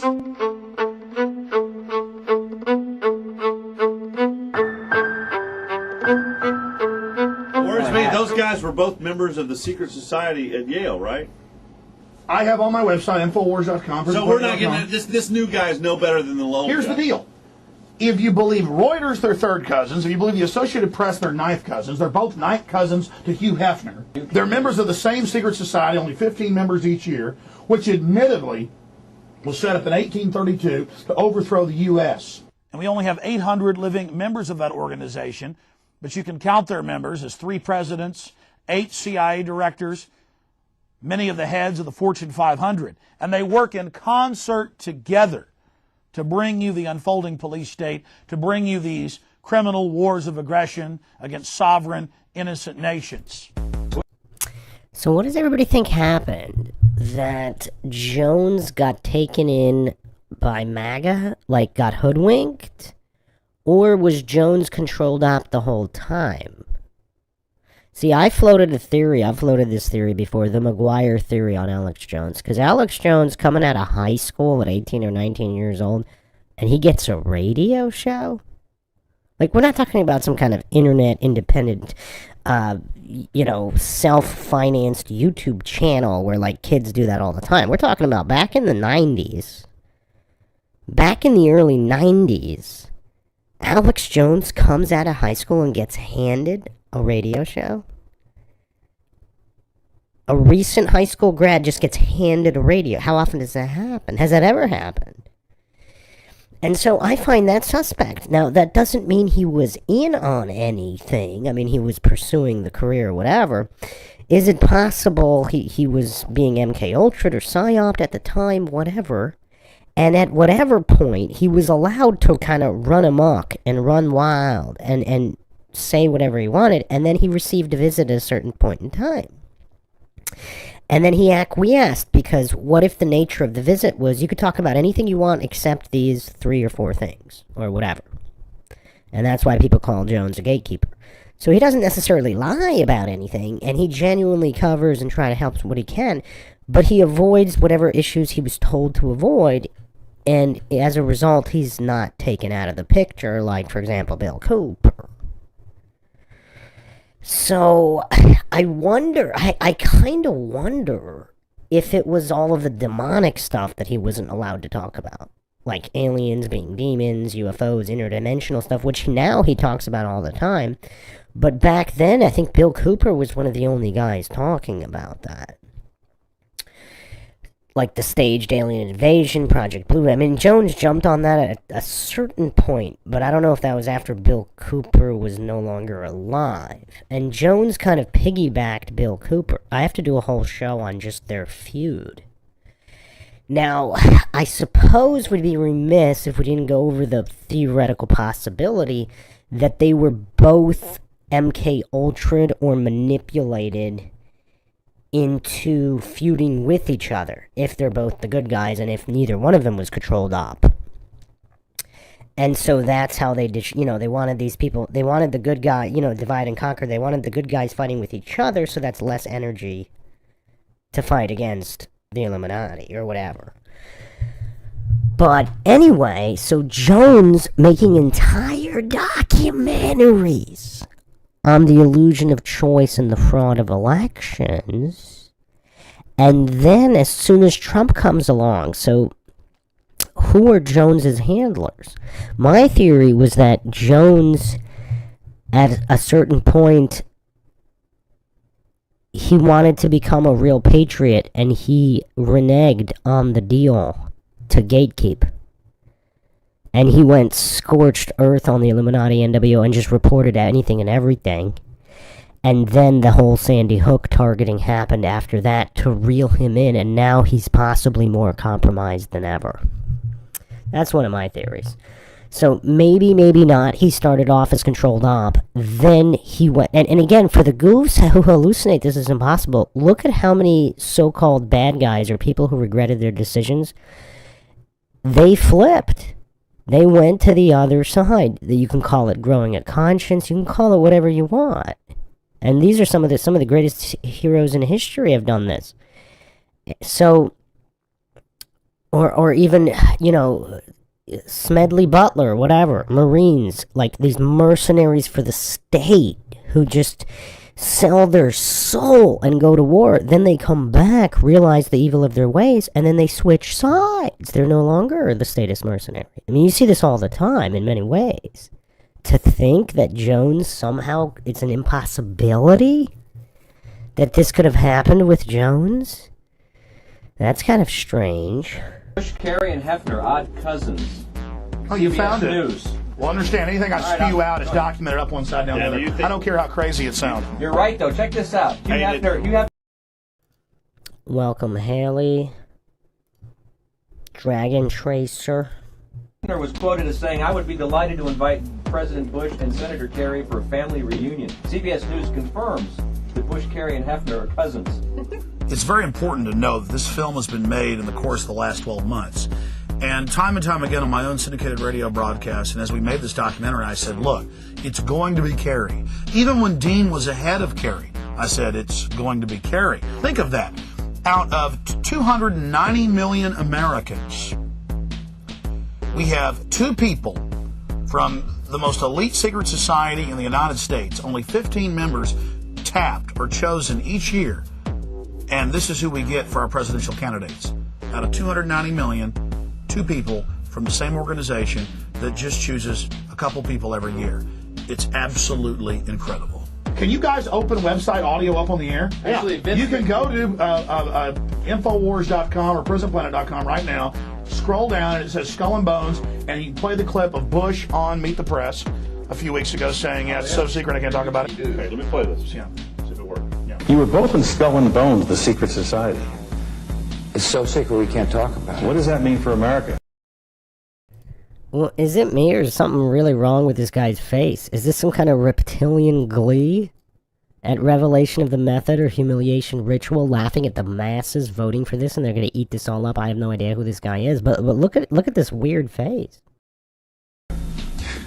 The conspiracy theorists are going to go wild. I'm sure they are. I don't know. I haven't seen the web. Number 322. First of all, he's not the nominee, and look, I look for. Are you prepared to lose? No, I'm not going to lose.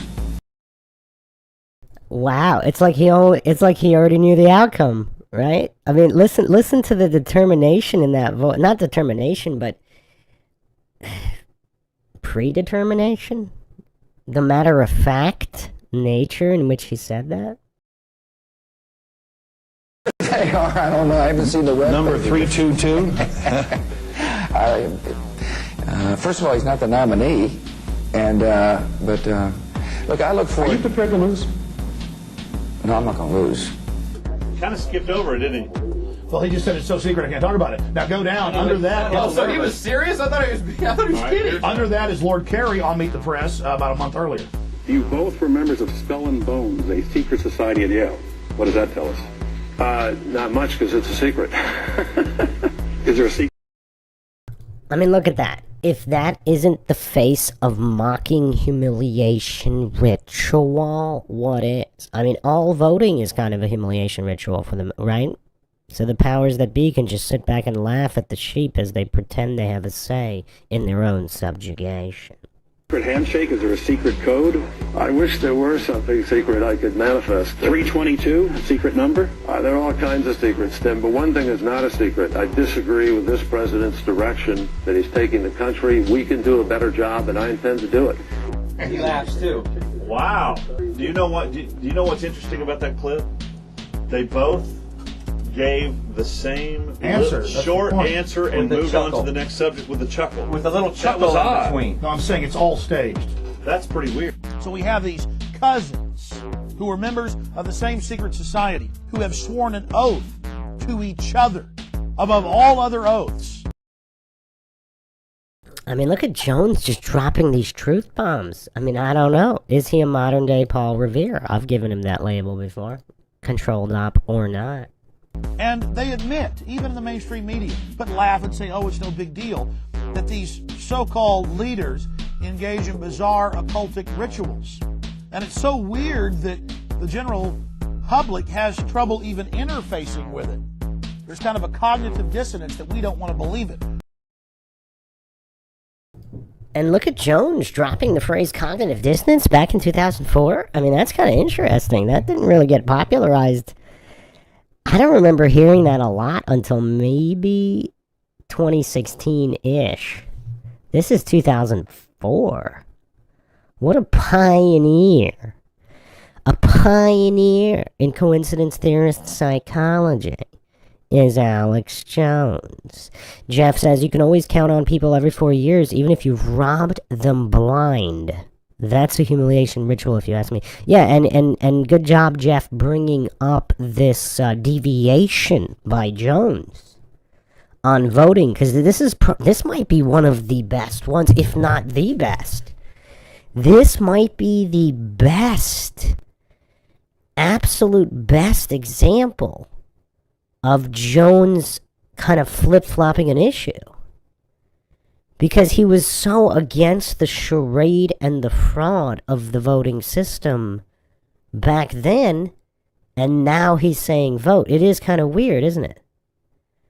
It is kind of weird. So shout out Jeff U1P for bringing this example. We cannot ignore it. It's right out in the open. What about the skull and bones? Lots of leaders. Fly to San Francisco, or you can fly into Santa Rosa. You can even fly into... You said that because you're a man, and that's how you found out. That's... You don't even know it. This is what they are. A world where you only have choice on the surface, but in reality, you're a complete and total slave on a global plantation. A feudal serf. I think... So yeah, he made an entire documentary on this. Alright, let me get a clip here from, let's see here, this is November 4th, 2002, so this is even earlier than this. So let's listen to this clip here. He is on the radio with Greg Palast, November 4th, 2002. The network proudly presents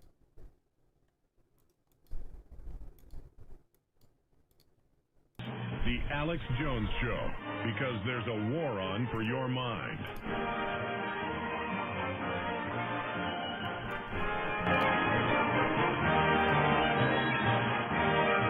Stories of the last year. In fact, one of the biggest stories ever, and I'm serious when I say that, about 1,000 pages getting leaked out of the World Bank. And, of course, the defection of Stiglitz, the chief economist of the World Bank, their plan to implode economies, their four-part plan. We're going to recap that today and get the latest developments from this investigative journalist, who I would call a populist, because they're decadent cycle, and and him to threaten me that they're going to fight communists when they're telling us that China is our ally, when they're selling political dissidents organs, giving nuclear reactors to North Korea.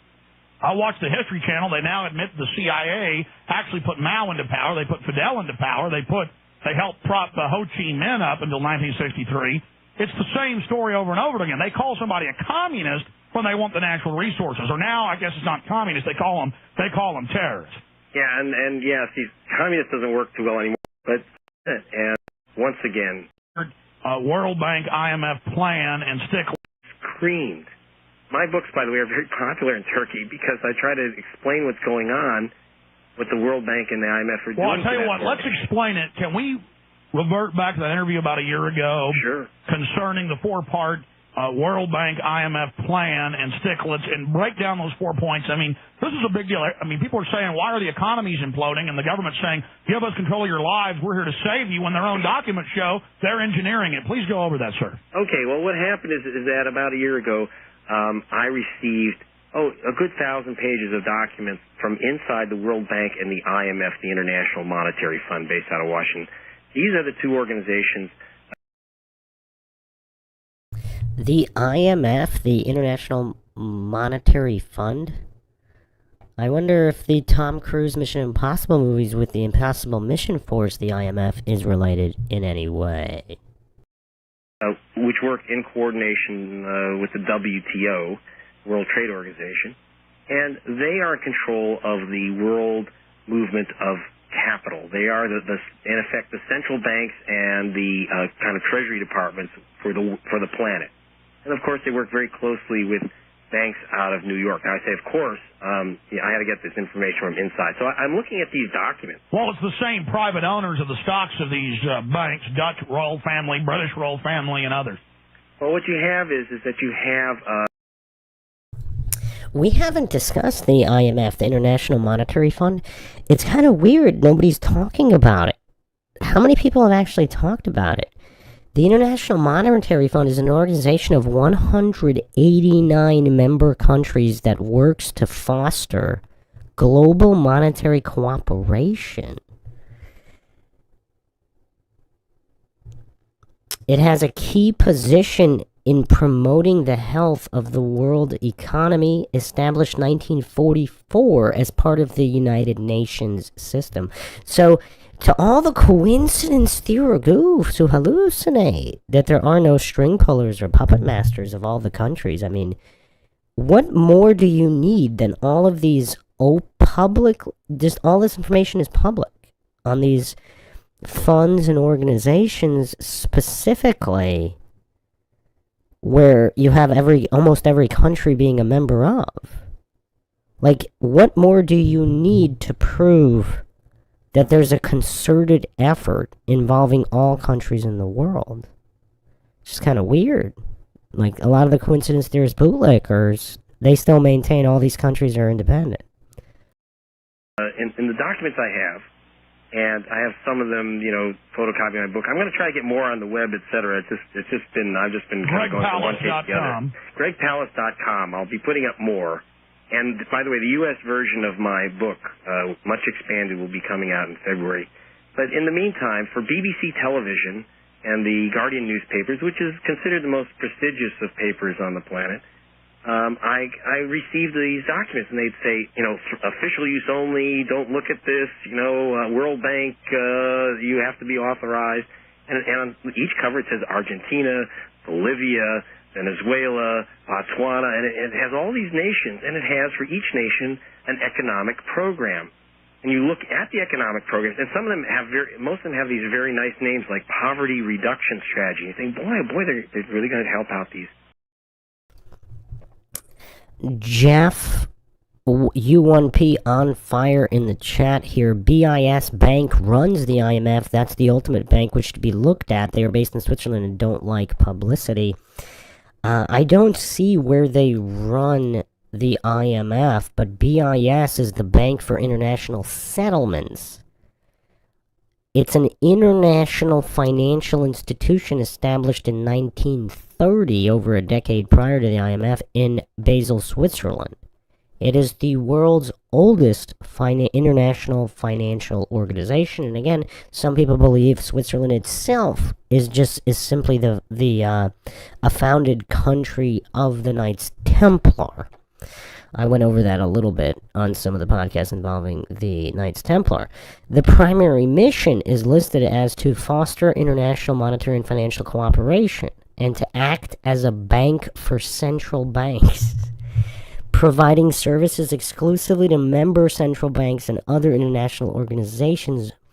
So that's actually kind of interesting. The BIS itself, owned by 63 member central banks, representing countries that account for approximately 95% of the world GDP.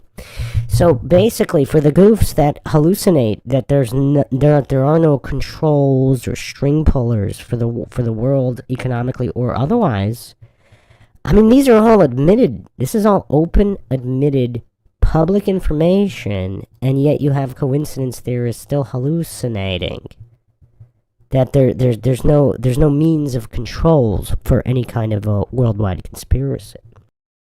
Nation. So why is it secret if they're going to be so helpful? Have you ever heard of anyone kind of secretly helping someone?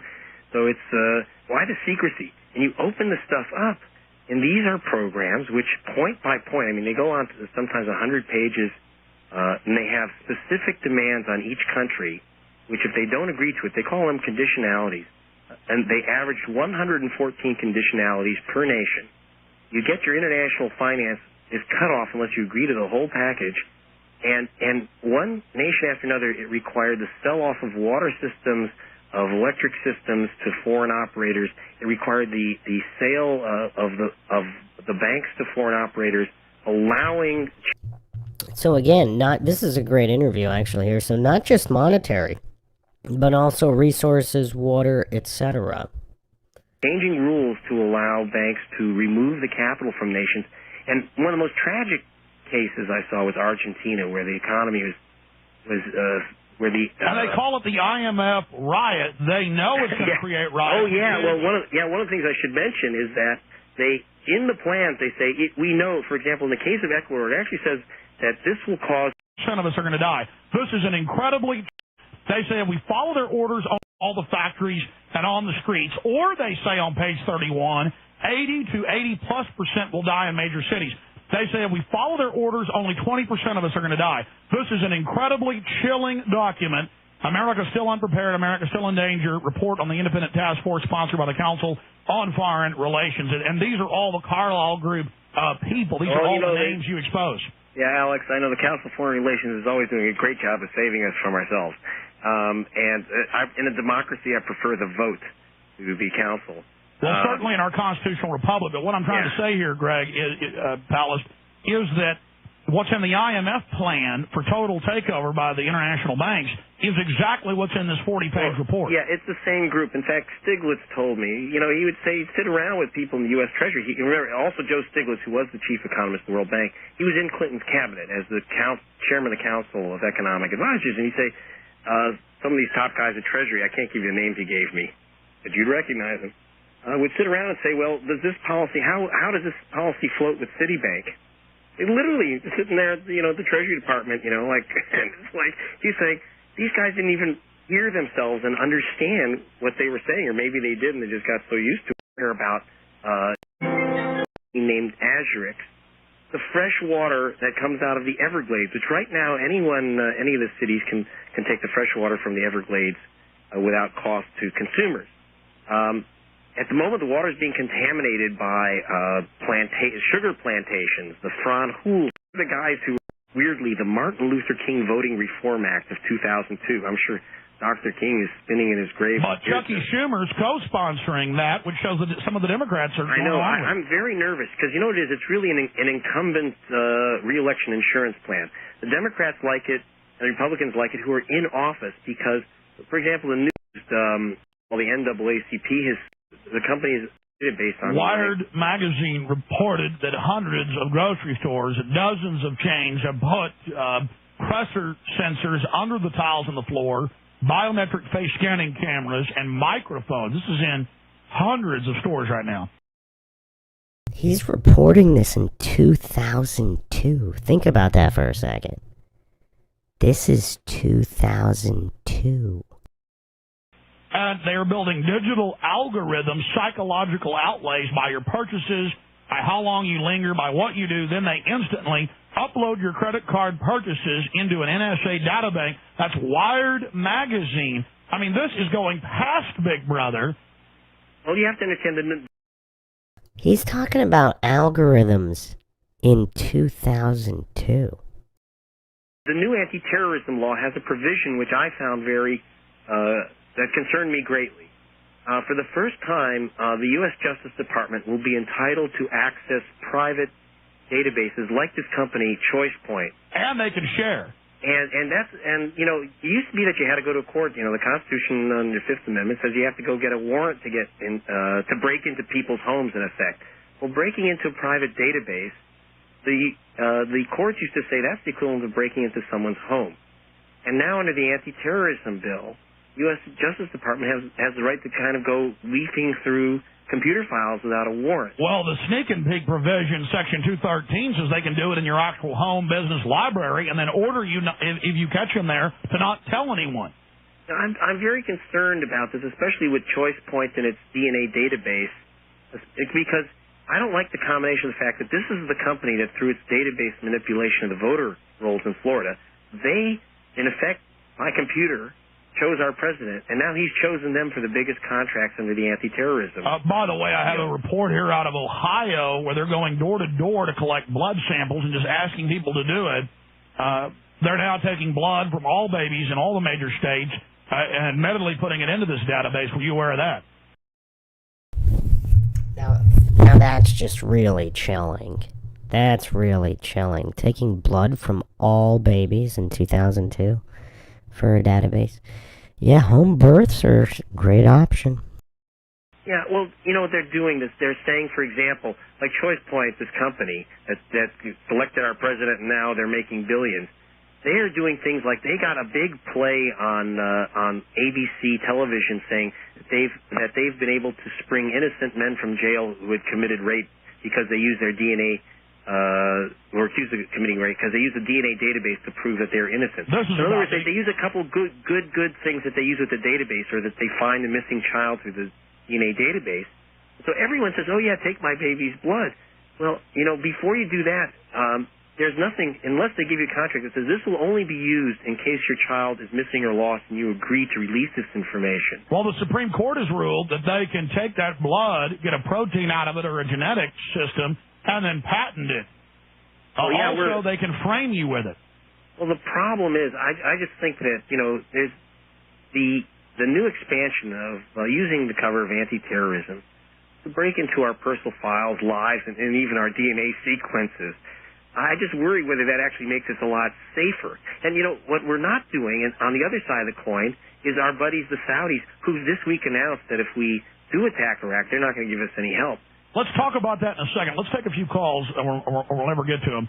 Believe in it, but to a skeptic, how can I prove beyond the shadow of a doubt that W1999 is a legitimate document? The book, I'm going to have it in the updated version of my book, an actual copy of these documents, which comes out in February. But there is right now, there's a book called The Forbidden Truth, which was just put out in its English edition, which has added some of these documents. All W199 says is that it shows that the U.S. FBI had closed, and then on September 13th of 2001, 2 days after the attack on World Trade Center, reopened an investigation of the bin Laden family, indicating that the investigation had been previously shut down. Look, I read the document here on air. The thing is online. It was in 9 major newspapers.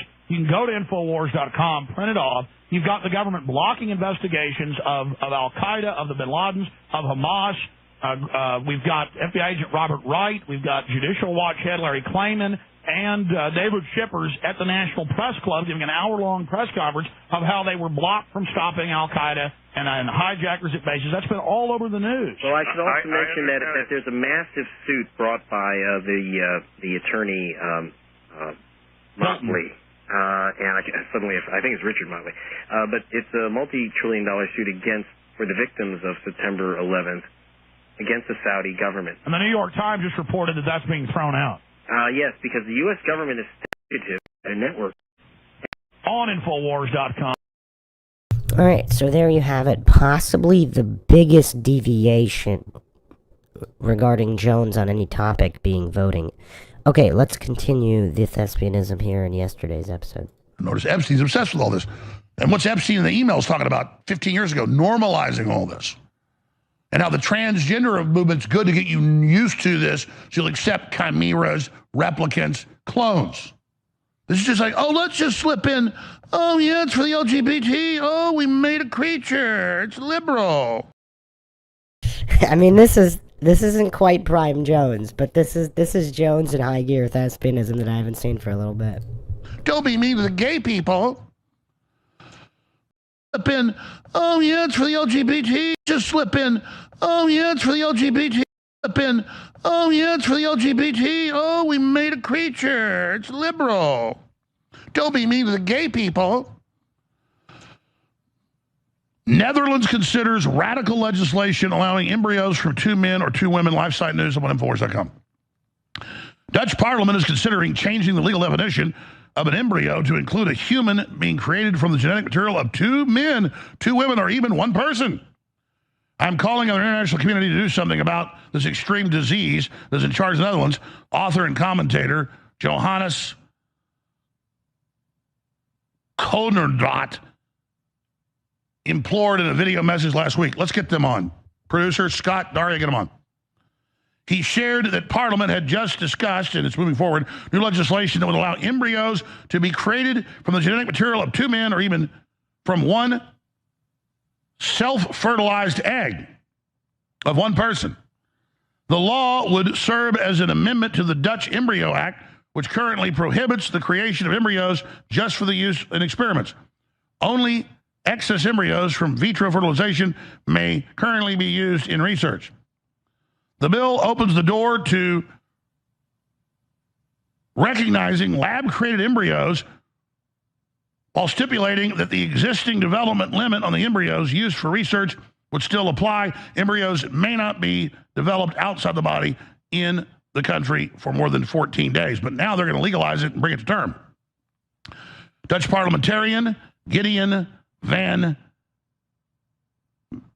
Midgern, sorry, I'm butchering your Dutch, decried this during a recent session of the bill's proposed changes to the legal definition of an embryo is disgusting. Changing this is disgusting. In the new definition, alongside the classic embryo that was formed by the fusion of an egg cell produced by the female body and the sperm produced by a male body, in other words, the embryo that we once were all, in addition, a number of other entities are also explicitly brought under the definition, he said. That includes experimental embryos created by nuclear transplantation, which was used to clone the sheep dolly, and embryos created body cells such as skin cells that are reprogrammed into sperm and egg cells in a petri dish. What could go wrong? See, no mitochondrial DNA. He pointed out that the technique also for the creation of an embryo from 2 people of the same sex or 1 person or even a human-animal hybrid. This is like really creepy stuff, by the way. Are there still goofs pretending that everything Alex Jones says is wrong? I mean, the guy is literally reading from news outlets, government documents. I mean, when has he ever purported something to be true from like a GeoCities blog or something? Not that it would be false. I mean, a lot of GeoCities blogs from the 90s it's all true stuff. I've gone over a lot of them. So, yeah, we don't fall for genetic logical fallacies here, but I mean, it's weird how people think Alex Jones reading mainstream news is all fake. Alex Jones reading government documents from government sites, all fake. But somehow what they believe is real? It's just weird. It's pretty weird.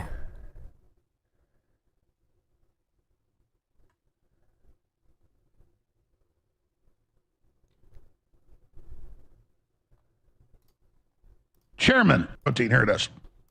Explicitly, and here you see a case, spike protein who has fiber lock-in time, maybe, who knows. But just get it, please. So that I told the Israeli official, because they want to drag us into it. It's even more cuckoo. We're going to top money defend fruition behind the scenes and publicly saying, open the effing straight. The Iranians are getting through the blockade. But all they railed Trump's people, before you run your mouths, get your head out of your ass. They're going to close the damn thing. We'll be right back. 92% chance. Remember, we broke this before it was even out. 92% chance the regime doesn't fall, and basically 100% chance they close the strait indefinitely. And they've studied their psychology. Then Israel advised Trump to kill the mullah when all the advice was, don't ever do that. And when you, but Alex is low IQ. When you can, kill two birds with one stone, help people. The listeners love it. And it's all baked in. They can try to suppress gold and silver. It's not going to work. Overall, in the last 2 years, look how much it's up. The best investment out there. We don't steer you wrong. But I told the crew, I said, hey, get a clip of Kirk. Well, they got a clip of me. But there's so many of Kirk going into great detail about it, what would happen. And so I want Trump to succeed. That's why I got in his face when he said, I'll destroy a whole civilization in one day and never to return. That's the definition of genocide. And so that's not going to happen. If you drop nukes on them, they're not going to give up. And we'll be an international pariah. Israel was selling nuking them. So I went, 25th Amendment, Trump, if you don't stop. And I knew he'd attack me. And I knew a bunch of listeners would get mad at me. But hey, that's better than nuclear war. I have a responsibility. So I pulled the emergency brake. And it got his attention. You notice he said, okay, no nukes the next day. No nukes, and we're not going to, but Alex is low IQ. Hey, I'll take that every day. And we even sell the low IQ hat. Oh, yeah, I'm very low IQ. I've just had the whole globalist after me for decades and changed the whole world with the listeners supporting us. You all did that, did it together. Yeah, I'm real low IQ, folks. I'm real stupid. Oh, man, this is funny. This is funny. Oh, man. Now, he's still, again, are nuclear weapons one of the conspiracies he's not allowed to touch? It's kind of weird. You would think he would have gone into that. Same thing with the moon landing. It's just weird. Now, not going super deep into flat Earth, that kind of makes sense. If he doesn't want to alienate his listenership. And, although, on the other hand, I mean, I don't know. If he really wants just the truth of the world, you would think he would have went harder, at least into the examination of flat Earth, but I don't know. But regarding the moon landing, so he thinks, again, and I explained why he thinks it happened, even though the footage is fake. That makes sense if he believes a lot of the documents he saw about, whatever, aliens on the moon, or all this other advanced tech, breakaway civilization, top secret bases. Although I haven't really heard him talk about the top secret moon or Mars bases in a long time. There was some reference to that also around the early 2000s. I need to dig those up. I'm not going to do that now. We're going to be rounding this out soon, but yeah, we need to dig that up. Running circles around these people. It's your low IQ hats right now, theauctionswhere.com. So, Dr. Elliott, I mean, I'd love to say your predictions are incredible, and they have been, or my prediction, ooh, I'm incredible, we got this right. This was known. This is not a hard prediction to make. But now we're getting the numbers in, and it looks like worse than we even thought it would be only 56 days in. Remember, the numbers are always about a month old. So this is only like a few weeks in. This has already happened. U.S. consumer sentiment falls to record lows on inflation. Asia spiraling supply shock coming for... I am kind of surprised he didn't really examine the nuclear weapons not being real conspiracy theory.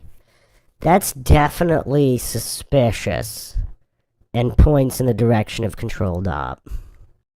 America down. I knew that this... So... When Biden, it's a big, I had to get really aggressive. You so hard to die.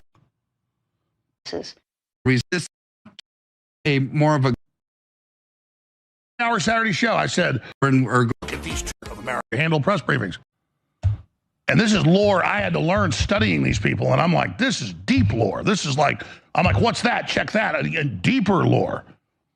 So they're telling you, here's my business card. I'm into Satanism, pedophilia, kidnapping, murdering, torturing children. Already played the clips.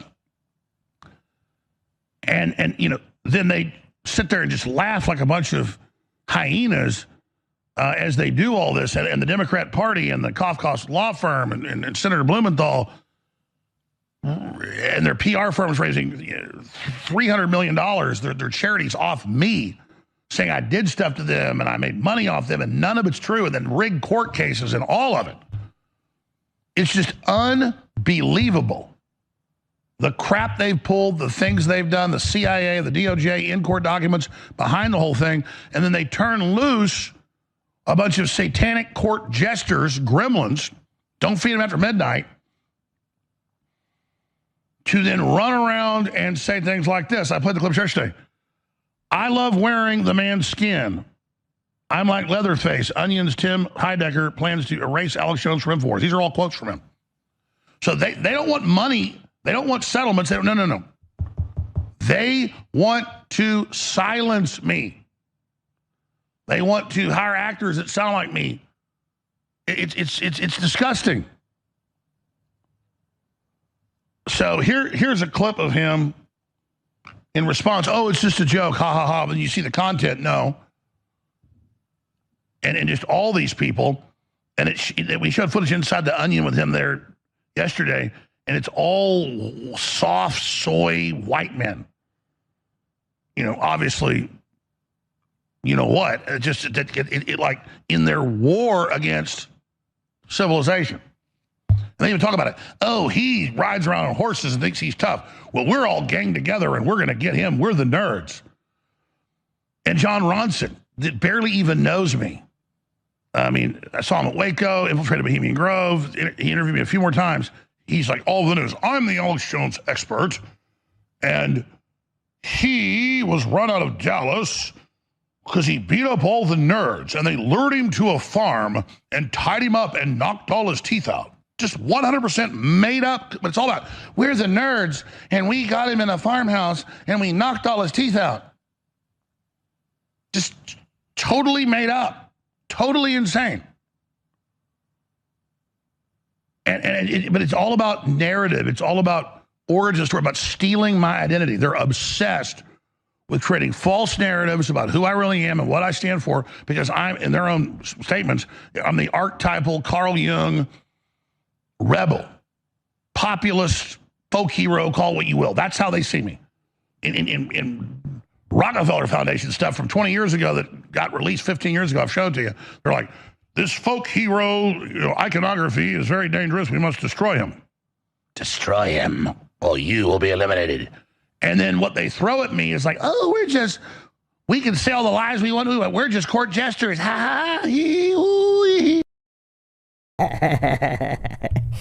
Oh man, Jones is gearing it up a notch here. So we can say all the lies we want to. We're just court jesters. Ha ha. So it's wild. I mean, it is absolutely crazy town. And then I have a member of the UK British Parliament. I'll play after that. It's talking about the Epstein files and what has been covered up bipartisanly. And the fact that it's mainly Democrats in there, but still the cover-up continues. And that's really the ultimate sin and the original sin of what Trump has done. It's just absolutely disgusting. So we'll play clip 22 right after all the symbols that's deep pedophied out, all crazed. Yeah, living with the devil ain't good. Tax-free foundations and PR firms raise $300 million. Ooh, they're getting money up with Bloomberg. Ooh, I'm making fun of you and misrepresenting you. Ooh, and wearing your skin. I'm going to wear your skin. I know I'm scary. Ooh, let me show some shows about kidnapped kids we raped to death. Aren't we cute? Aren't we funny? It's so funny. It's not even funny. Hour after hour after hour of beating children and raping children and simulated and real babies crying and just totally gross scenes of little children coming in and sitting all around a bathtub and defecating all over people's faces. You're like, it's funny, it's funny, it's funny. Really, I could just go aim a camera at the airport toilet full of crap and go, look, it's funny. Ha ha, I'm a genius. It's modern art. No, it's an insult to everybody's common sense. It's a ritual. So that's what these people do, folks. And they think, oh, they're the big champions taking on the big mean bully. And they're all into how, defeated they are and how well, we know we're pathetic. We know we're scum. We're into it. It's just, they're Renfields, folks. They're servants of the spirit of Dracula. So let's go to those two clips. Here they are. I am going to make a big announcement right now, and that might affect our relationship. And I am pledging myself to Satan and to the Prince of Darkness. And, I read about this last night on a website. I read about it at Infowars.com. Yeah, it's been out. Why do all these people have the soy lisp? Like, it's always a soy lisp. out there, and now I'm here to confirm that I am a soldier for him. I am a soldier for the Prince of Darkness, and I hail him in a lot of ways and respect the hell out of the devil. And Doug and Vic, if you're going to continue on this journey with me, I need you to pledge your ultimate loyalty. You're just a guest. You don't have to get involved. I have definite feelings, but I won't share them now. You should be respectful of my beliefs. Doug, is the outfit because you're not wearing his skin suit today? Is that what's going on? You're trying to hide it? Yeah. Yeah, well, the adrenochrome injection kind of affected my skin. I want to get to all of Alex's reactions to this because they're they're funnier than I thought they were going to be, I think. Is that Bert Kreischer? Or is that... I know, I thought it was the machine at first. Yeah. We're talking about male rape. We're talking about female rape. We're talking about child rape. We're talking about child impregnation. We're talking about male sodomy of drugged victims. We're talking about president after president of the American Republic accused in FBI documents of raping men and women, boys and girls. We're talking about murder. We're talking about cannibalism. We're talking about the eating of human flesh, sacrificed in satanic rituals. And it's all in the Epstein files. There's millions and millions and millions of pages to see here. And on virtually every page, another politician. You know what's crazy? I mean, you know you live in a full satire reality when all of these brain-dead coincidence theorists who said that they're... Because who remembers 10 years ago, 20 years ago, everyone was being made fun of, especially around the rise of MAGA and Trump's first candidacy run. They were saying, oh, you're crazy. You believe politicians are involved in satanic rituals and abusing children, etc.? That's all nonsense. Like, how could you believe that? Remember coincidence theorist Cope back then? Pre-COVID, pre-Epstein. And there's still the fact that you have literally millions of pages of documents. There's also audio, video, etc. I mean, how much more, and I ask this question many times for coincidence theorists, never underestimate coincidence theorist Cope. How much more evidence could there be?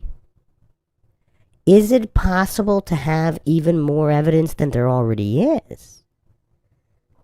Now, obviously there is, because there's plenty, there's millions more that have been redacted and not released.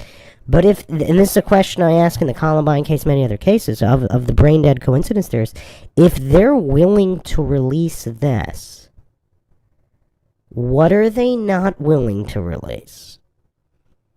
And now, coincidence theorists, if they weren't single-digit IQ, if they were capable of critical thinking, deductive reasoning, etc., they would realize how scary that question is. If they're willing to release this, what are they holding back that they are not willing to release?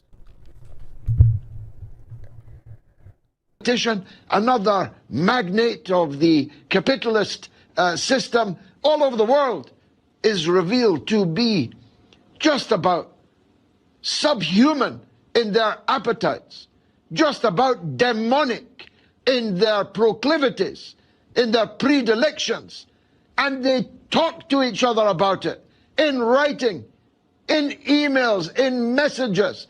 They talk about torture, they talk about killing, they talk about murder, they talk about kids, they talk about child trafficking, they talk about the impregnation in the last few minutes of an 11-year-old girl by the former U.S. ambassador to Mexico.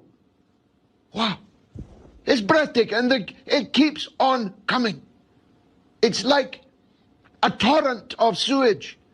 It's impossible to keep track of it. It's only when you go back and start to painstakingly analyze it that you see the sheer depth of depravity, of degeneracy. It turns out I'm the only politician in the Western world that isn't cheating on his wife, that's never sodomized anybody, never dreamt for a second of the depravities involved in these Epstein files, and they're all at it. The captains of industry, generals of industry, they're now resigning as these revelations come out. The royal families of Scandinavia, one of the princesses, she might even have been the queen, I don't know, a bicycling queen, but a queen, was impregnated by Jeffrey Epstein. And then he encouraged her, which she presumably did, to have an abortion. It is unbelievable. And they're all in your face with it, and then the comedy everywhere is pushing it. And they're targeting our children in the schools, the drag queen story time, all of it. They know exactly what they're doing. This is their coming out. So here's a clip. I see these every day. I have dozens of these today. Florida Democrat Judge Tiffany Baker Carpenter let out a man who was traveling to meet a minor for sex. Was released, been released many times. The man went on to murder a 5-year-old. And the left's defending it. Here's a clip.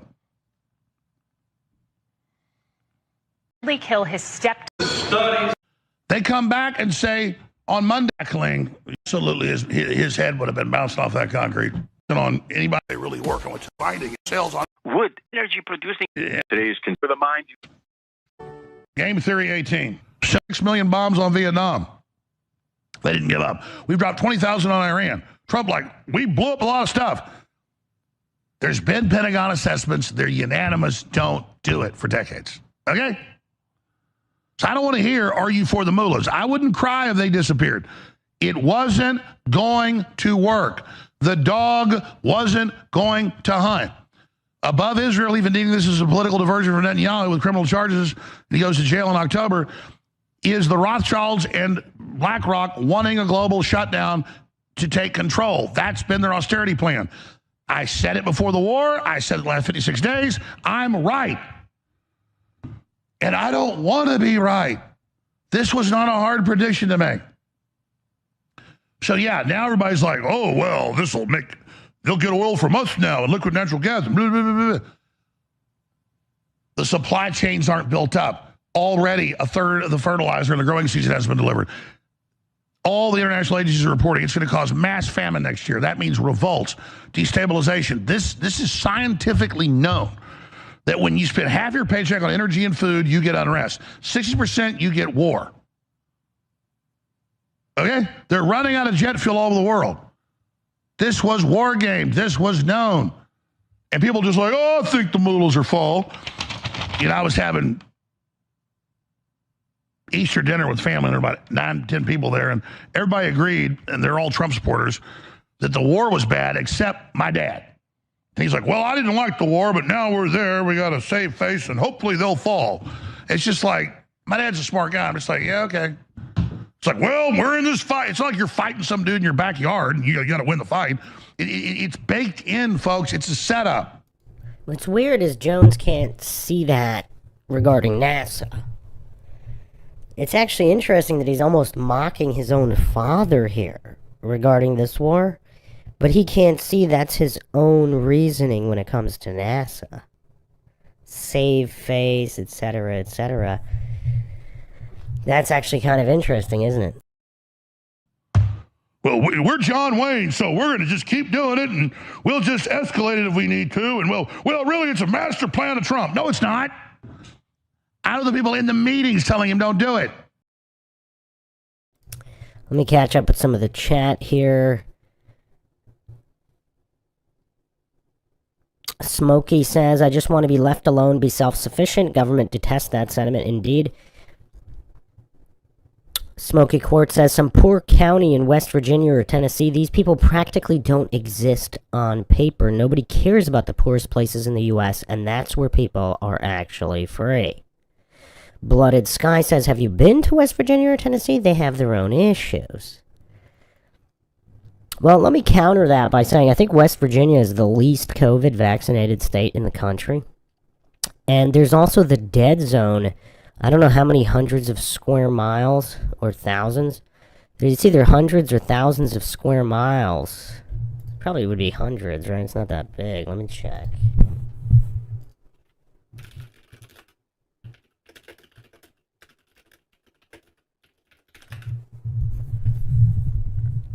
Oh, wow. It's 13,000 square miles.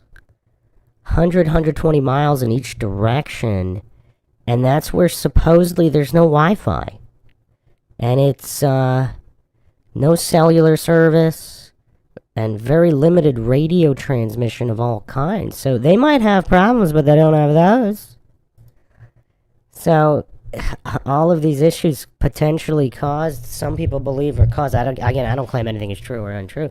Some people believe that there's issues caused by certain medical treatments regarding COVID. And Wi-Fi and radio cellular transmissions, they don't have those problems in West Virginia. So yeah, they might not have money, but yeah, different types of problems, sure.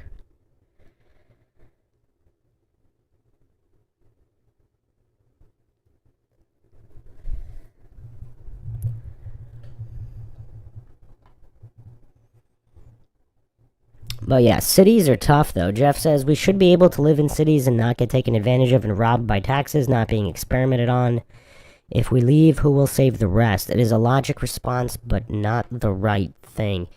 Well, see, that's one of my major issues with the Tartarian narrative, that these cities were all great. I'm not sure about that, and I'm not sure the Tartarians were the good guys either. Let's say they did have free energy, and let's say the cathedrals really did use organs and frequencies to heal people. Let's say that's all true. That still doesn't mean they're the good guys. Could have all been a front. But yeah, I don't think cities, I don't know, cities just don't seem natural. There's just something about having a farm or cabin in the woods that just seems like a more natural, healthy lifestyle. Cities, by design, just seem to be these industrialized, factory-dense, apartment-building-dense areas where humans can just be subjugated and exploited for profit by design. So I don't know, it's kind of hard to say that city life can or should be saved in any way. And if there's a natural, whether there's a natural or unnatural disaster, I mean, imagine just the mess, or zombie outbreak. I mean, cities are the last place you want to be, regardless of anything.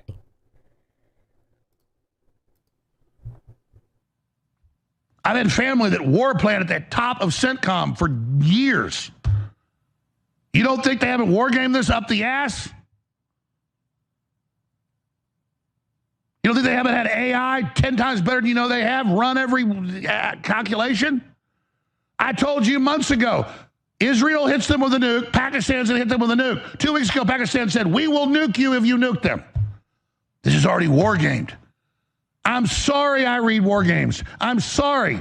I know for those of you who just like football, you know every play and how much this player weighs and what he bench presses and who he's married to. I don't know all that stuff because it don't matter. I do know. Well, it might matter if nukes aren't real, though, Alex Jones. About neutron bombs. Neutron bombs now. Interesting. And I said before the war, I said Israel might hit Iran with neutron bombs. And then they had the Israeli minister 2 weeks ago say, we got neutron bombs. We might use those. And the head minister goes, don't tell them. They start laughing on TV. I've already war gamed this. Nobody talked about. I mean, I guess the point still kind of stands. They have advanced bombs that can cause a lot of damage. But yeah.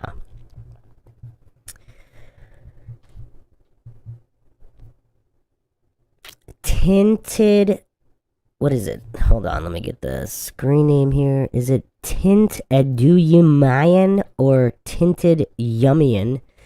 I believe a new great age of exploration would erupt once Antarctica opens up and the one world government agenda collapses. Interesting.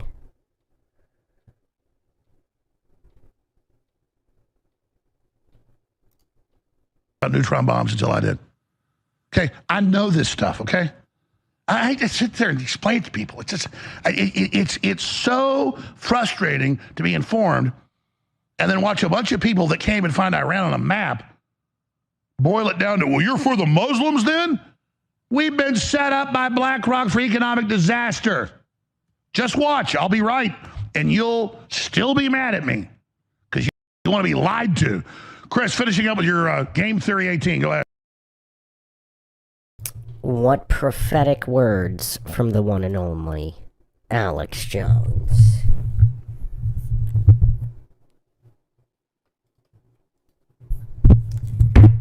I'll be right And you'll still be mad at me, like pretty much Alex Jones' entire history. Crazy stuff. Crazy stuff. Jeff U1P says, after a nuke, radiation should prevent growth of plants for 100 years. I've heard Hiroshima and Nagasaki look pretty green to me. Yeah, again, I mean, we might just be splitting hairs. Like, I mean, obviously it matters if they're not real and it's all just agents of fear propaganda. But they also obviously do have extremely powerful bombs. So, I don't know. I don't know on what level it really matters. What difference, like, whether they drop tens of thousands individual conventional TNT bombs or one big nuclear bomb, if the damage caused is the same, does it matter? Is this just another distraction? Dragon Tracer, I kind of blew my voice box out laughing at Konstantin Kassin, the stupidest individual I've ever seen. Last week. So my voice box is kind of messed up. I can't really laugh hard, but...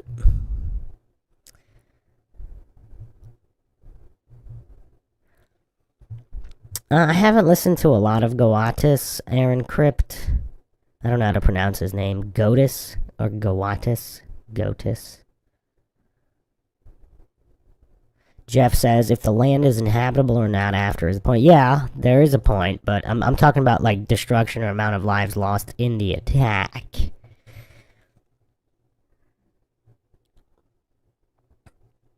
Smoky Quartz says, I'm interested in the debate between carnivorism and veganism. Well, I would argue omnivore. We need to add omnivorism to that. But anyway, I'm going to wrap this one up. So yeah, in about a week and a half, I'll have a lot more free time. So I'll be dropping way more of all the podcasts I'm behind on.